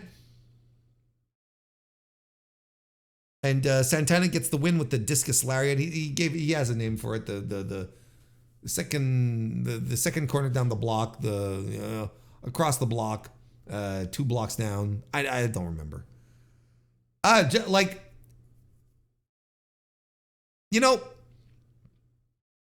Good on Mike Santana for hitting the bricks out of AEW, where he probably saw a ceiling that he was like, nah, I have more to offer. And that a lot of us myself were like, well, what does he have to offer? And I look at this match, he does the entrance, like, he's doing Mox's entrance, and I'm like, okay. But the bell rings, and the dude is into it. And he's got a great partner in Jake Something, who I really like. And they're just like going so hard and just dropping moves and I cannot help but think after the end of that match, like, good for Santana. If he's going out there, going elsewhere, and he's like, I'm going to prove my worth. I'm going to elevate my stock by going elsewhere and doing other things. And that's why Impact was the good landing spot for him, because they will let him do that. He's got history there. Coming back from AEW, they'll let him do what he needs to do. And it worked. And I don't remember watching a Mike Santana match where I was like, man, this absolutely rocks. Like a singles match, I mean. Because Pride and Powerful were a tremendous tag team. So good for him. Because I think it's going to work. I think it's going to pay off for him. Yeah, I gave this 3 3/4 stars. I thought this was tremendous. The Rascals all reunited with their boy Wesley, who was collecting the checks out of the warehouse. They're all back together. Zachary Wentz, Trey Miguel. They defeated the No Contract Catch crew of Charlie Dempsey, Tavion Heights, and Build a Wrestler number 3. What's his name? What is he called? What isn't he like James Bourne? Miles Bourne. I thought this was good. I gave it 3.5 stars, but like, the question that I have continues to be, what is the benefit here? What was the benefit of sending 4 of your guys? When I'm talking about WWE, sending 4 of your guys over to work this match,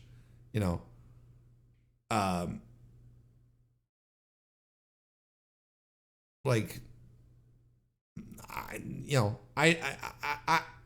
I don't understand, One thing that I found interesting was how much more seasoned, and I understand why, but how much more seasoned the Rascals are in compared to the other dudes.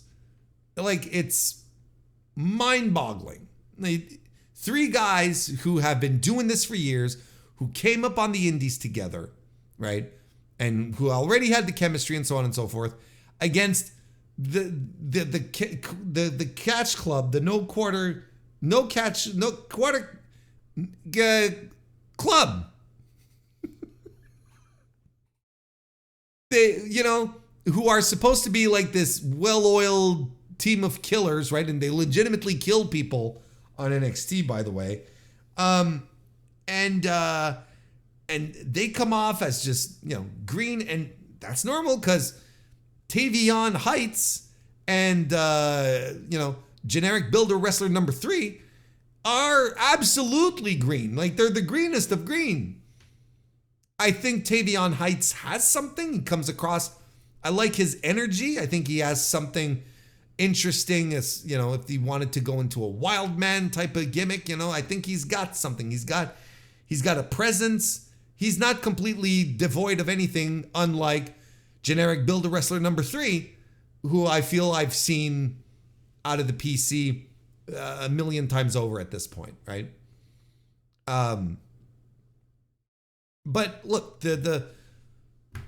the Rascals were the stars of this show. They were the stars of this match. And, you know, Dempsey, I know a lot of people are really high on Dempsey because he's Regal's kid and he does have a lot of naturals and he's already pretty good. But the part that no one wants to say out loud is that he himself is still very green. And he's going off and he's winning Bloodsport and all that stuff, but he is also still very green. And it shows, you could see in a couple of circumstances in this match.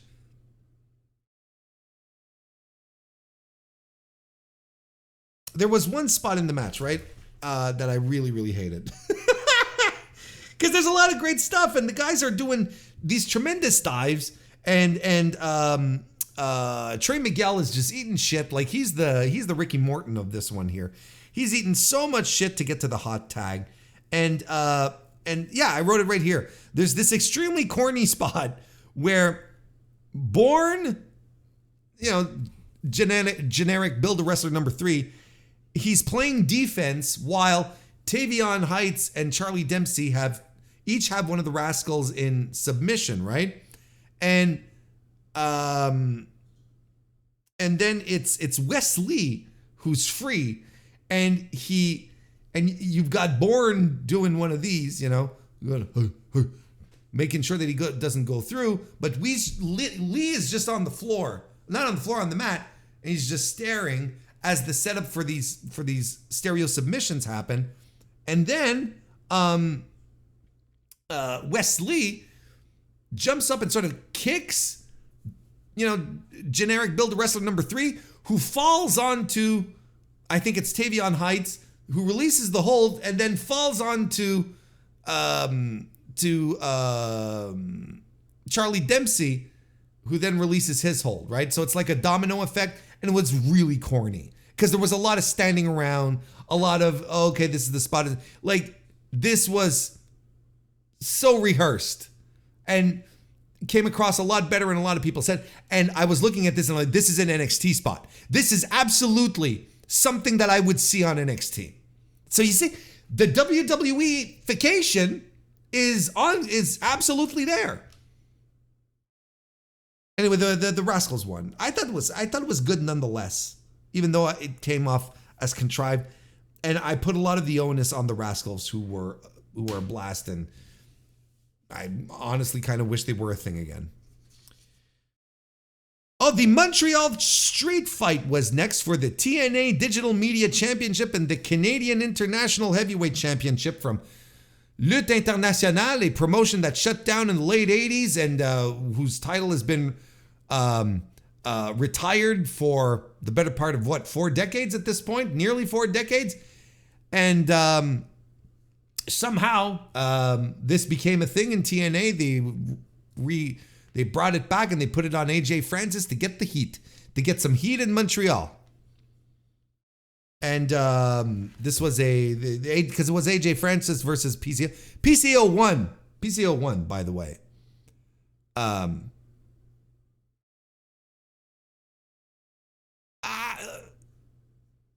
The live crowd loved this, and this is one of these egregious plunder matches that I've seen not only a million times, but that I can't stand. Okay.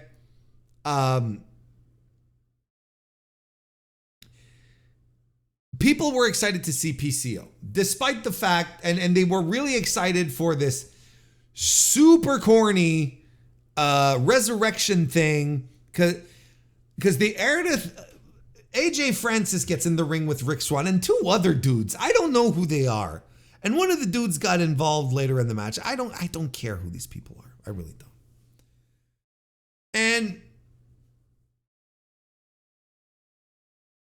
And so you've got AJ Francis in the ring and they air a vignette, and they heavily implied that Francis, Rich Swann, and the 2 other goons, that they murdered PCO. This is they don't use the word murdered. They didn't say assassination or we killed them, we unlived them. They didn't use any of those terms. But it was heavily implied that they assaulted him backstage to the point that he became bereft of life. Cut to the presentation, to the introduction, and there's a coffin, right? That's opened. They opened the coffin, and it's written, "Do not enter" on the inside of the coffin. I'm like, sure. That's why. Was that supposed to be spooky? Is that supposed to? Of course, I'm not going to enter a coffin. That was dumb. So they have the coffin out on the stage, right? And they lower from the rafters an obvious dummy of PCO, like wrapped in a white shroud, so that you don't see like it's a dummy, right? And they bring the shroud into the coffin, and then they close the coffin, and then they open it up, and then Destro, you remember Destro, the dude who used to be like PCO's manager, talk like this, he had the French and he had the French Canadian accent. I am Destro, and we will bring him back alive. That guy. And then he'd hit PCO with the battery charger, clamp his nipples, and you remember this shit, right?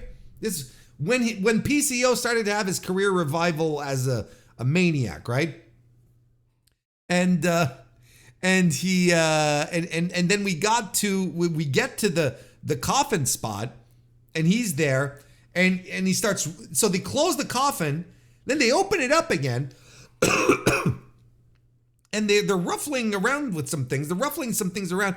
And then PCO comes out. You have literally Destro's in there with his hands. We don't see what he's doing. We kind of see PCO coming up through the gimmick bottom of the coffin, because the coffin is like on top of a, something on wheels, like whatever. It's all gimmicked so that, they get the phony body, and then there's probably like there's a trap door under the coffin so that they'll take the fake coffin, the dummy away, and then PCO will come out because he's already there. And there's lightning and people are into it, and I guess that's fine, and then PCO does his friend, because he's the French Canadian Frankenstein, you see. So it's okay if he dies, because he can come back to life, unlike the rest of us. We're just normal dudes and dudettes.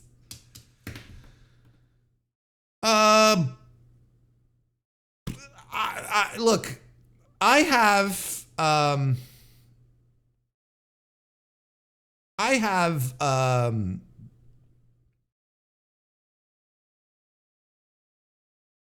don't know what to say about this one. Like, I thought it was kind of trash. I didn't think it was good at all. Look at the people involved, right? PCO is way past his expiration date, if you ask me.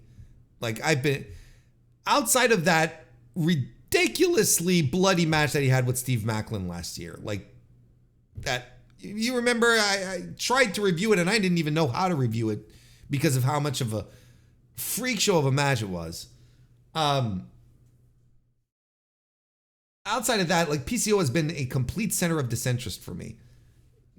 No disrespect, and I guess I'm supposed to feel closer to my countrymen than this.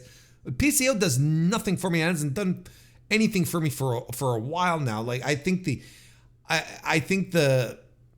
veneer of old man doing moonsaults onto the floor, completely unprotected, throwing caution to the wind. It's run its course for me, and I can't stand AJ Francis. I think he's a waste of space. So whatever. But somehow this match was, of course, more convoluted than it could be. We had one of the dudes that was with AJ Francis gets involved and did a thing. What did he do? He almost blew a chair shot.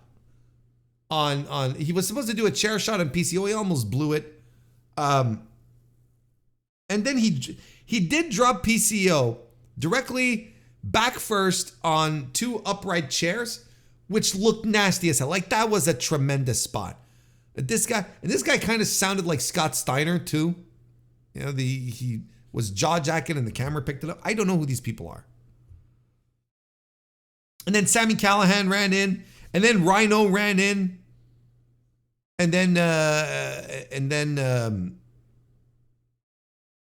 PCO does a tombstone and tries to get the cover by mimicking the Undertaker, and then PCO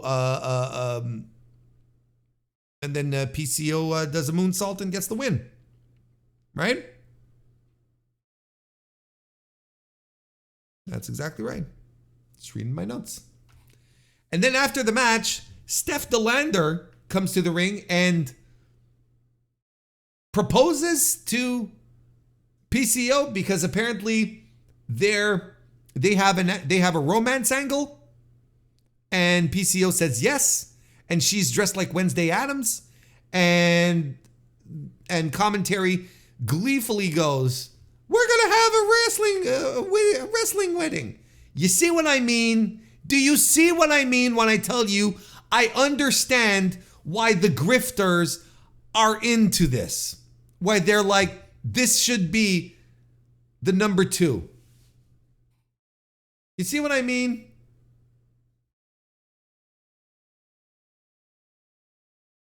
This was awful. This is 2 stars. And I'm actually wondering if I shouldn't go lower. You know what? 1 3/4. I don't feel good giving this 2 stars. This was trash. This was everything I hate about these types of matches, plus.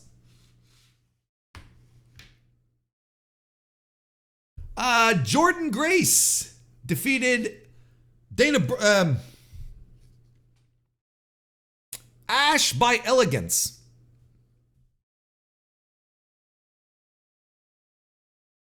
Now,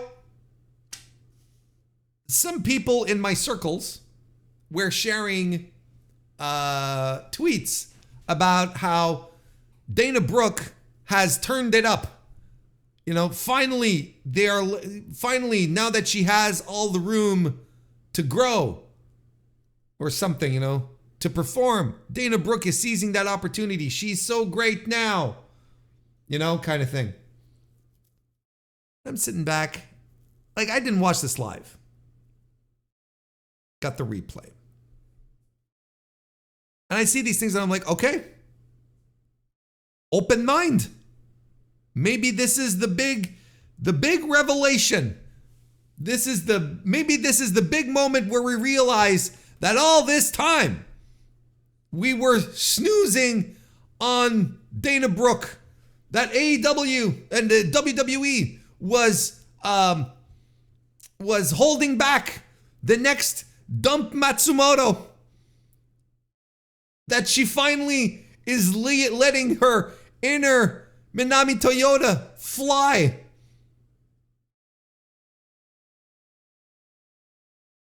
I can tell y'all, folks, this is not what happened. Dana Brooke still is not very good at pro wrestling. She still is not. And Jordan Grace, you want to talk about a carry job? Good for her. I can't believe that this is what we're doing with Jordan Grace right now.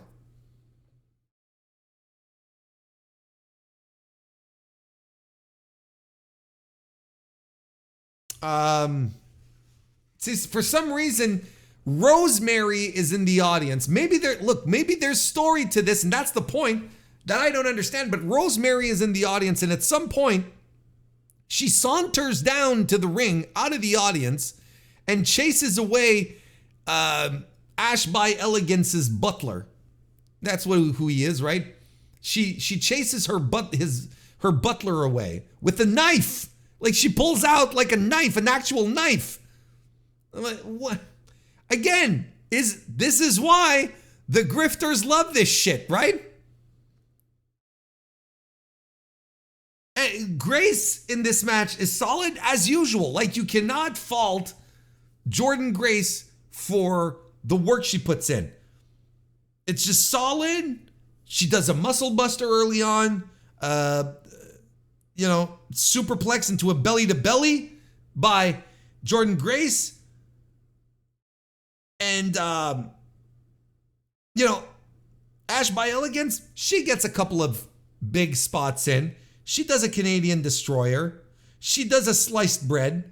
But when she's doing the sliced bread off of the top rope with Jordynne, you can almost see her going, almost see her counting it down. You can see it in her head, everything spinning. She's thinking about the move. She's thinking about, like, there's nothing natural that she does. There's a sequence at the end. You know when wrestlers do sequences towards the end of the match where they're transitioning out of each other's moves? You see a lot of that in New Japan. Like, it's a standard in New Japan where the last sequence is like, oh, we're in and out of moves. Strike, duck, transition, try the move. No, he's out of it. You know what I mean? That kind of stuff. They do that, Jordynne Grace and Dana Brooke.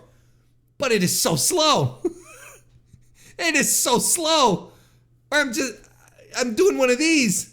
And I see what you ladies are doing, but Dana Brooke is telegraphing everything. And it's slow.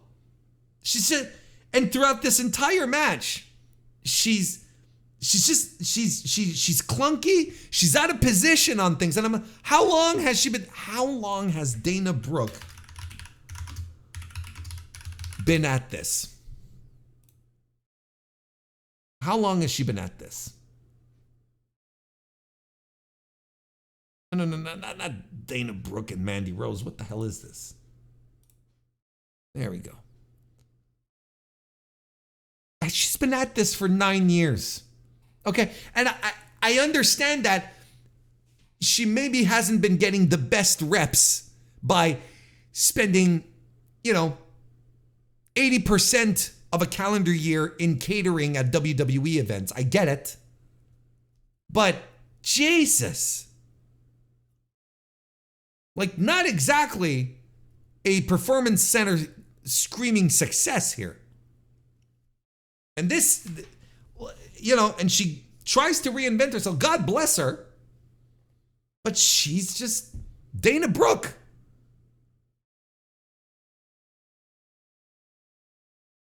Juggernaut Driver gets the win. Of course it gets the win. And I have a thought in regards to Jordynne Grace. And again, keep in mind, I really like Jordynne Grace. But I think you have to be an absolute dummy to think that she's not ending up in WWE next year, right? There were rumors recently, I believe we talked about it here on the podcast, that her contract was even shortened to accommodate her going to WWE in January next year, right? But not specifically to go to WWE, right? The news item is that her contract was shortened to end in January 2025 instead of in June. So she can get to WWE sooner, right? This is all making sense to us, right? Of course she's going to WWE, right? That has to be the general consensus, right? You have to be an absolute dummy to think that she's not, I believe. Because all signs point to. But shouldn't she be hanging around the promotion at this point that she's leaving? Shouldn't she be hanging around putting other girls over? What is TNA's interest? Knowing that she's leaving. Again, we're assuming here, right? But play along with me in this hypothetical. What is what is TNA's benefit of keeping Jordynne Grace strong? For TNA, I mean. WWE absolutely has benefit in her looking as strong as possible before she comes into the promotion. That's fine. But shouldn't TNA be having her drop the title to someone? I'm not necessarily saying Dana Brooke, but she should be dropping the title to the next top contender. They should be warming someone up, and she should be dropping it. And then on her way out, and don't wait till, December 31st to do it. Do it now. And then for the rest of the year, she's jobbing out to Masha, to Rosemary, Giselle, whoever the fuck. She's just putting girls over. Tasha Steeles, whoever.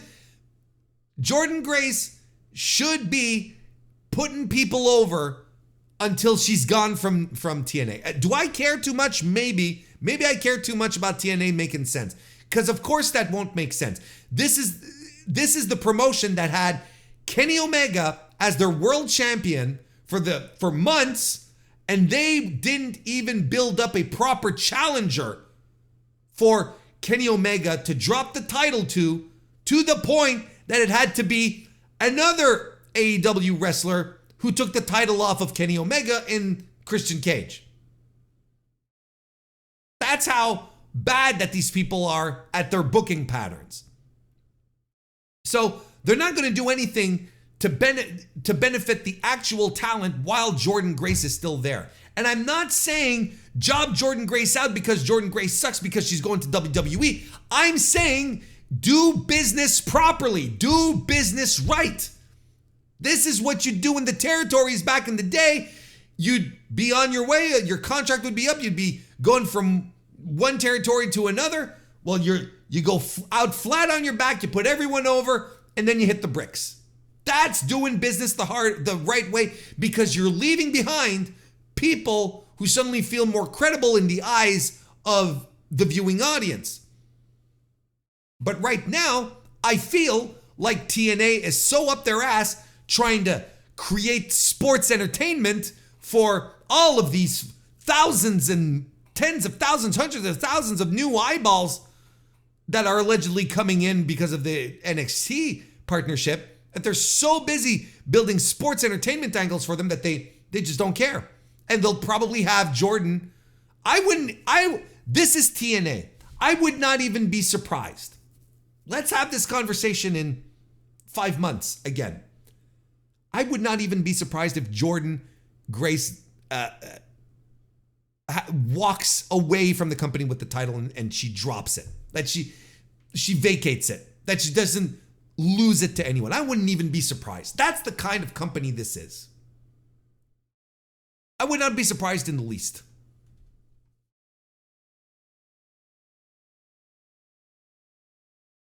I mean, doesn't that make sense? There's going to be, I don't think people realize how much of a massive hole the women's division is going to have with the departure of Jordynne Grace. I'm going to pull up the roster here just to make sure I'm not forgetting anyone.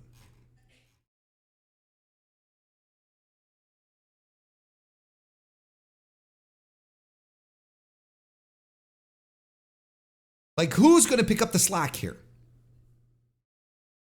Who's going to pick up the slack? This is who we got. Alicia Edwards, Dana Brooke, Dani Luna. I like Dani Luna. That's someone that I would get out of the tag team division and that I would push. I would push Dani Luna. Giselle Shaw. I like Giselle. I like Giselle. But I feel like we've tried Giselle before and it doesn't quite work out. You know? Harley Hudson, I don't know who that is. Havoc. Jessica Havoc. Jody Threat. That's another tremendous wrestler that I would push. But hanging around doing tag team stuff. Killer Kelly, is Killer Kelly still with the, she's still with the company? I don't know if she's the girl. There's Kylan King. That would be a good candidate. An okay candidate, but she's injured right now, isn't she? Masha Slamovich. Like, I don't know why this company is so afraid of belting up Masha with a singles title. Masha is tremendous. And now's the time to do it. You know, and have her beat Jordan decisively. No nonsense. A power finish. Rosemary, I mean, she's been around the block a couple of times. She's okay, but is she going to carry the division? You know, probably not. Savannah Evans, no. Steph DeLander, no. Su Yung, no. Tasha Seals, no. Zaya Brookside, no. You see what I mean? There's a gulf right now that exists in this division between the champion, Jordan Grace, right now, and everyone else. And the contenders, the people that would make sense, that could carry this division, that could be the champion, they're all doing mid-card tag team stuff. Now's the time to elevate them. Now's the time. Have Jordan lose. Have Jordan lose the title before December. Have Jordan lose every match, every feud anyway, on her way out.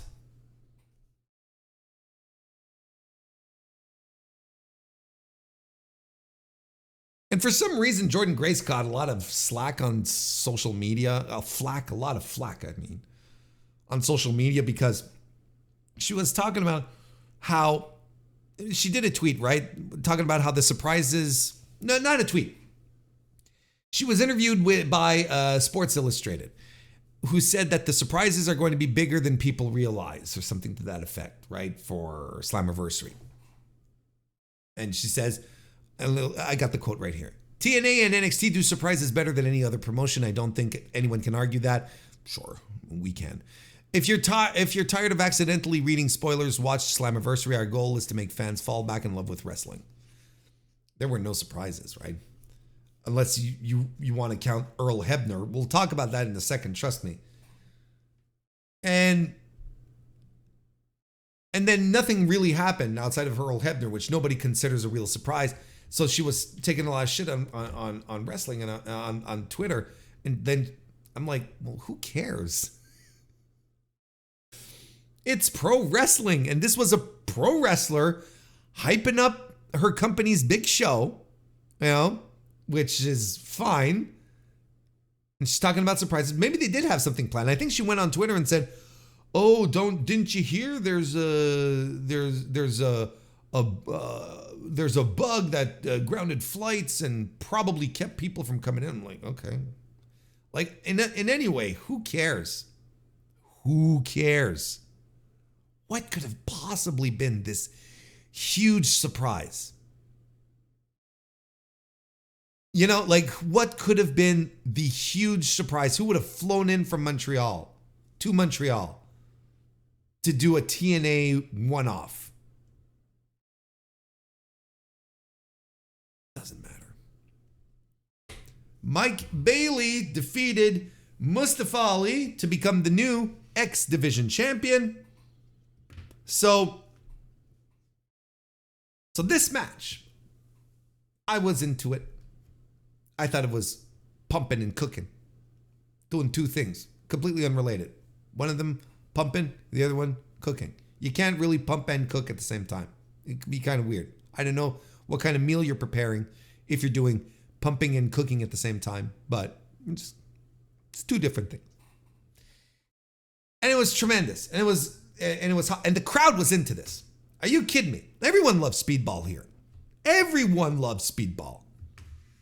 Good little French-Canadian dude, crushing it on the big stage, one of the best wrestlers.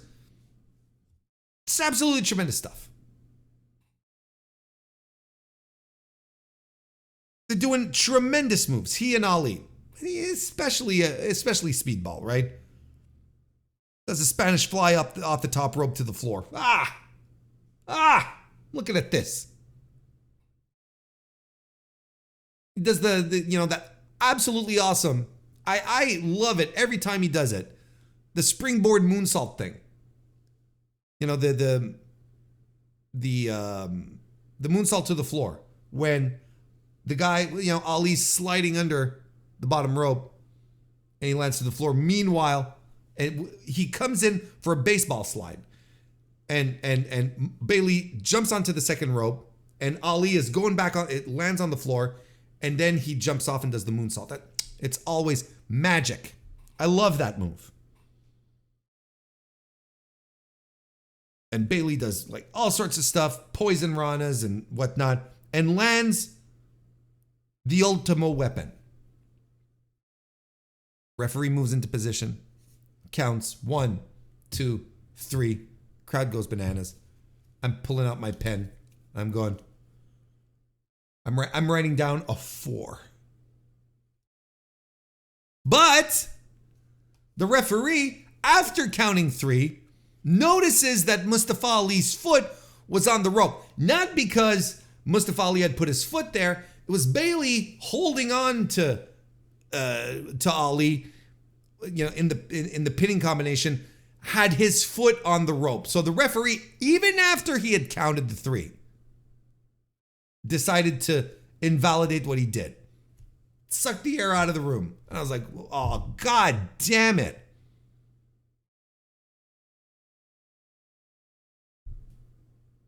Then, immediately after, there's a ref bump. And then the entire feeling of this match, the entire setup of this match is completely thrown out the window. What we were getting was a tremendous pro wrestling match that the audience was 100% behind. They were into it. They were into the clean pro wrestling finish. Everyone was up on their feet cheering for local boy Mike Bailey winning the belt. And it was I was about to give it 4.25 stars. I thought it was a good, high-flying match, a great showcase for Bailey again. I thought Ali was good here as well. And it all seemed to come together in a perfect package. And I was like, man, this took some guts. This took some guts. This took guts to do this. Everything that I had seen before in this show, I was like, guts. Good for them. But no, we had to tell stories. Couldn't just have a wrestling match. We have to tell stories. So, Mustafa Ali's goons, they all come in and they gang up on Bailey. And then Ali does a 450 splash. But then Trent Seven is dressed up as one of the goons. For some reason, no one checked under the mask before coming into the ring. That Trent Seven, who is Mike Bailey's friend, his ally, no one checked to see if it was him, if it was really the guy who was supposed to be there, if it was someone else. But he immediately gets taken out. It doesn't matter. He beats up a couple of goons, but he gets taken out. Then, and I kid you not, I shit you not, in the year of our Lord, 2024, Mustafa Ali is signaling for someone to come in from the back, and it is Earl Hebner in a referee shirt sauntering to the ring amidst a chorus of boos from the Montreal fans, for those who recognize them, because in the year 2024, we still have to refer to the Montreal Screwjob every goddamn time we come to Montreal. And not only refer, but build an entire angle out of it. A story where Earl Hebner, he's doing this to Ali and Ali's doing this, and hey, they're in cahoots. And so he gets into the ring, and I'm going to give you all 2 seconds to guess what Mustafa Ali then did as a hold to finish the match on Mike Bailey. It was a sharpshooter. Yes, of course. He locks in a sharpshooter and then looks at Hebner, and he's supposed to ring the bell, but Hebner has a crisis of conscience. He can't do the call. Ali gets mad at him. They argue. Bailey comes back to life, does the sharpshooter. Ali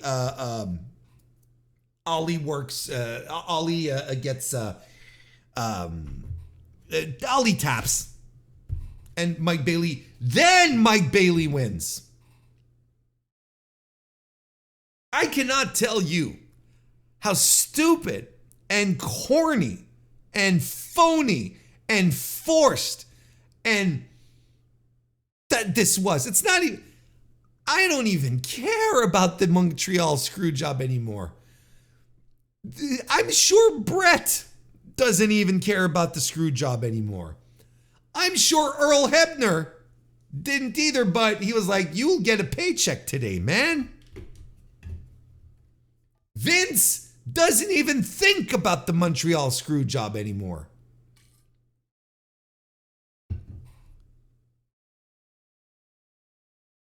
We're never going to live this down, aren't we? It was so tacky and dumb. Here's the thing.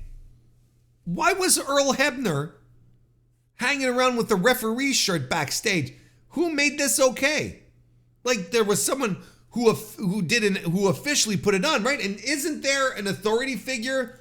Isn't it that goofball Santino Marella? Isn't he the authority figure, right? So he must have approved it. You see how authority figure angles ultimately never end up making sense. They never end up, especially, I think he's a babyface authority figure, right? He should have stopped this. Who made this happen? No, see, the minute you start applying a modicum of logic to this, it doesn't work. And I'm not even trying, not even sitting down, creating diagrams, making sure that everything comes together in just a tiny little bit.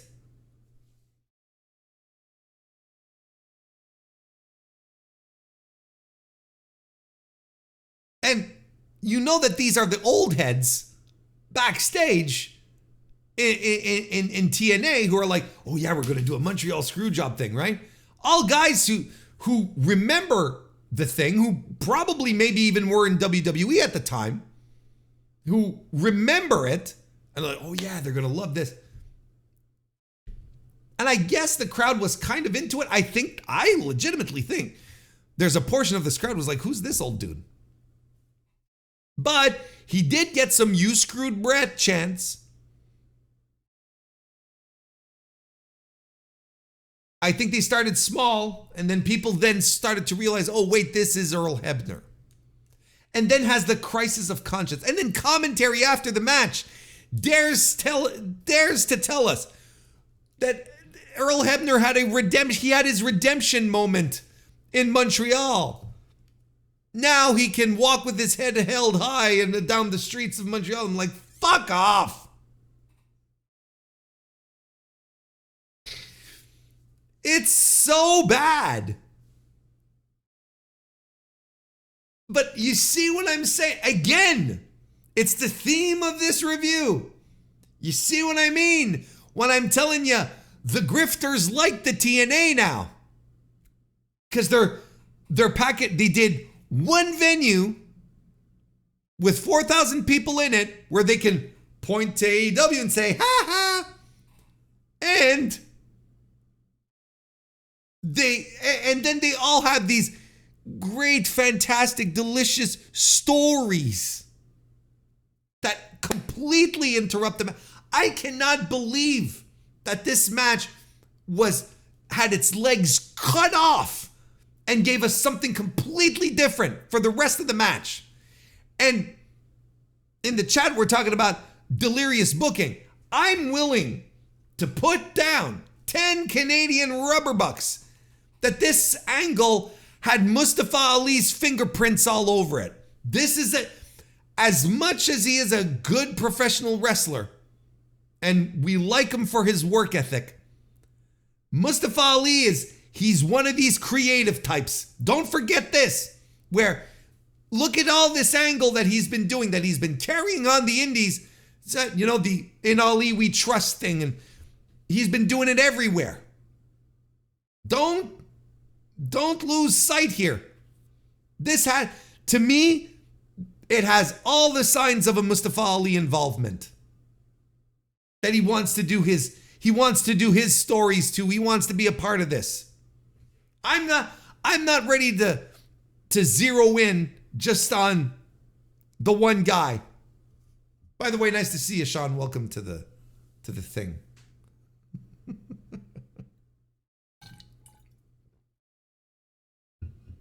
I completely hated the second, everything post pin, the initial one is just ridiculous. I still give this match 3 3/4 stars, but this is going to be one of those with an asterisk. As I was into this, I am so disappointed in this match. And look, I mean, it's, we're all saying, poor speedballing up. We don't know how into this he was or not.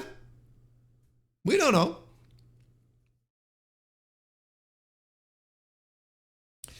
Then we had the main event where Nick Nemeth defeated Frankie Kazarian, Josh Alexander, Joe Hendry, Moose, and Steve Macklin.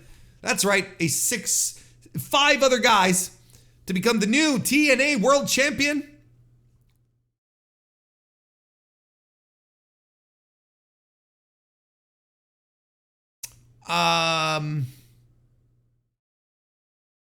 So it's an elimination style match, and it's a bit of a scramble at first.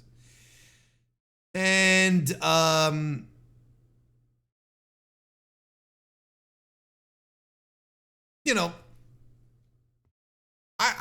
thought the first part was well worked.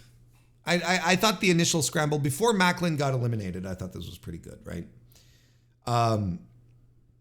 Macklin, in fact, before he left, ate like a dozen German suplexes by Josh Alexander, who is still such a shining star in this promotion, right?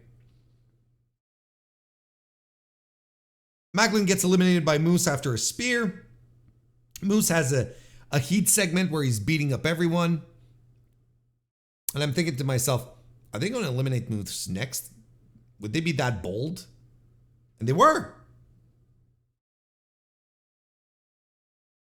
They were. They had Joe Hendry. Well, first of all, they went up all the way to the stage, right? And they fight on the stage, and eventually Frankie Kazarian gets thrown off the stage through a table on the floor. So he's out for a while, right? That he spends the majority of the match selling the bump, which I appreciate. Don't get me wrong. I thought that was pretty good. So Joe Hendry pins Moose. And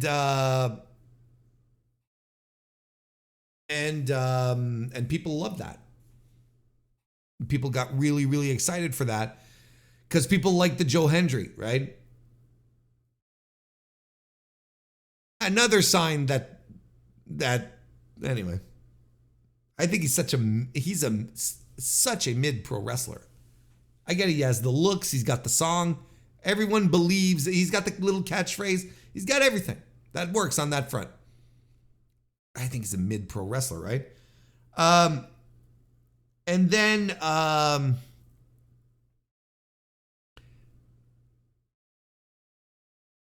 then he was eliminated next when Josh Alexander turned heel. And he got mad at Joe Hendry saying, he was saying, I was the heart and soul. I'm the heart and soul of this company. I'm the guy that kept propping things up. I work hard and so on.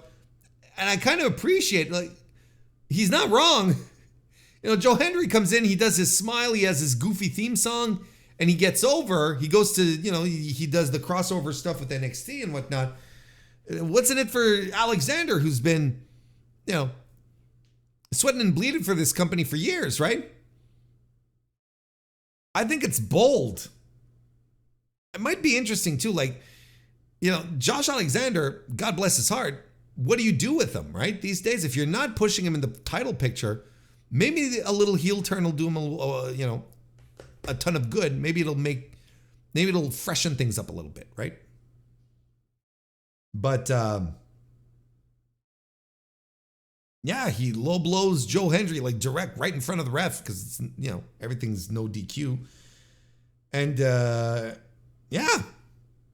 then Nick Nemeth eliminates Josh Alexander, and Kazarian tries to steal the win afterwards, but Nick Nemeth kicks. They have some back and forth, he and Kazarian, and it's fine. You know, nothing out of the ordinary. Not this really exciting, compelling, blow your mind finishing stretch, but you know, this was good enough for me for a 3.5 star match, considering everything else, especially on the show. This was overall the most solid thing. You know, for the Josh Alexander, don't they have Bound for Glory coming up? When is Bound for Glory in the UK? Isn't that coming up?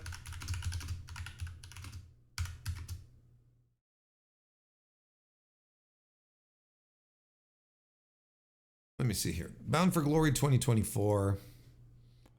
Or am I just making this up in my head? They haven't announced it. They haven't announced the location yet. But isn't there rumors? Like, I feel like this is not coming. I'm not making this up. Isn't there rumors that they might want to do this in the UK? I think. And isn't like, you know, that's, you know, it's in the fall. So, you know, you build up Joe Hendry. Isn't that what you'd want to do? You'd do Joe Hendry versus Nick Nemeth, or at least for the title, right? Whatever, Nemeth or not, in the UK. Wouldn't that be the thing?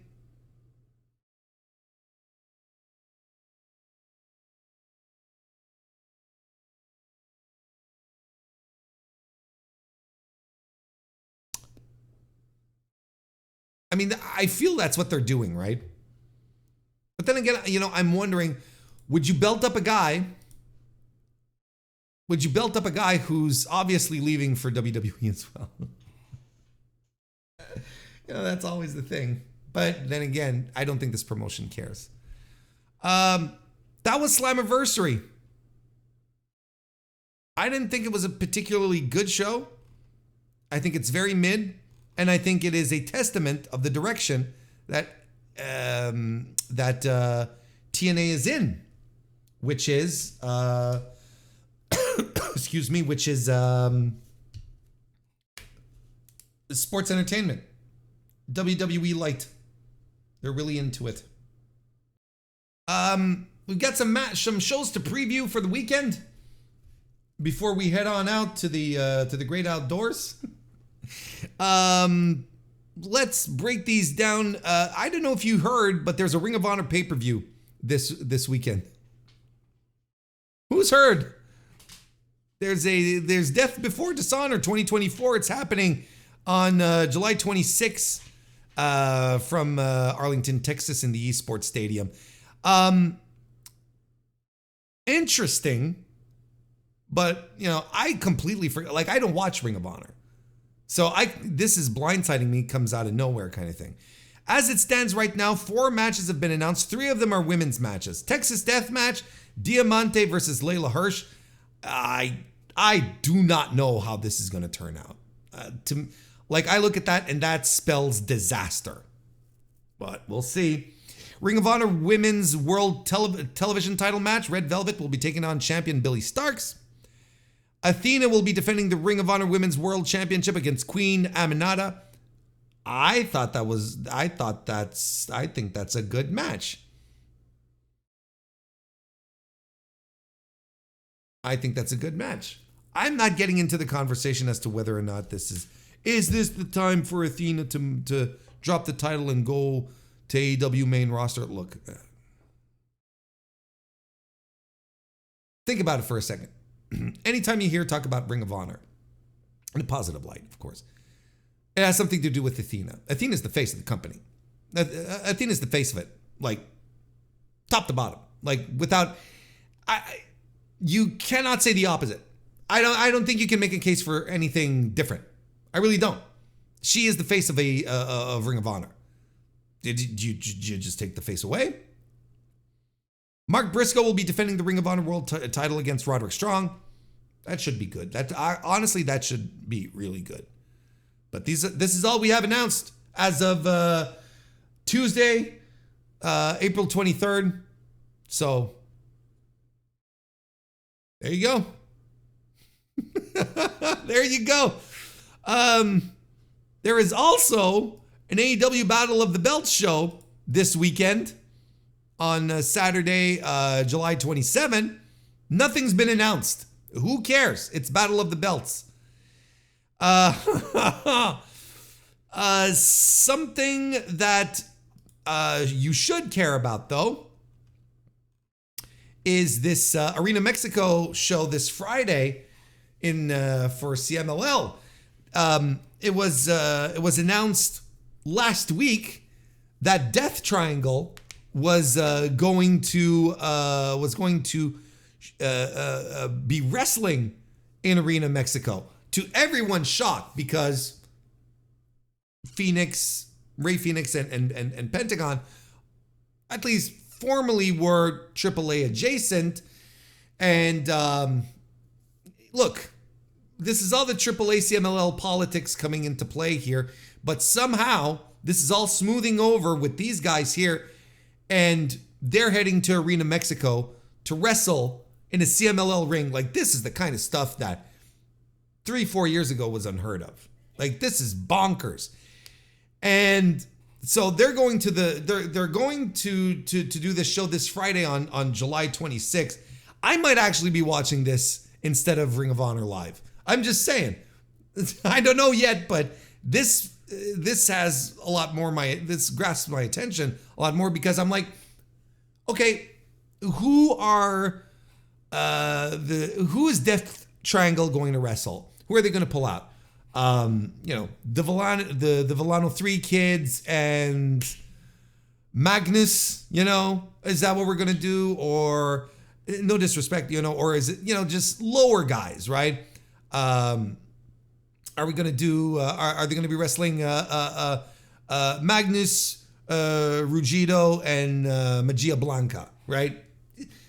Just lower guys, I wasn't expecting anything big.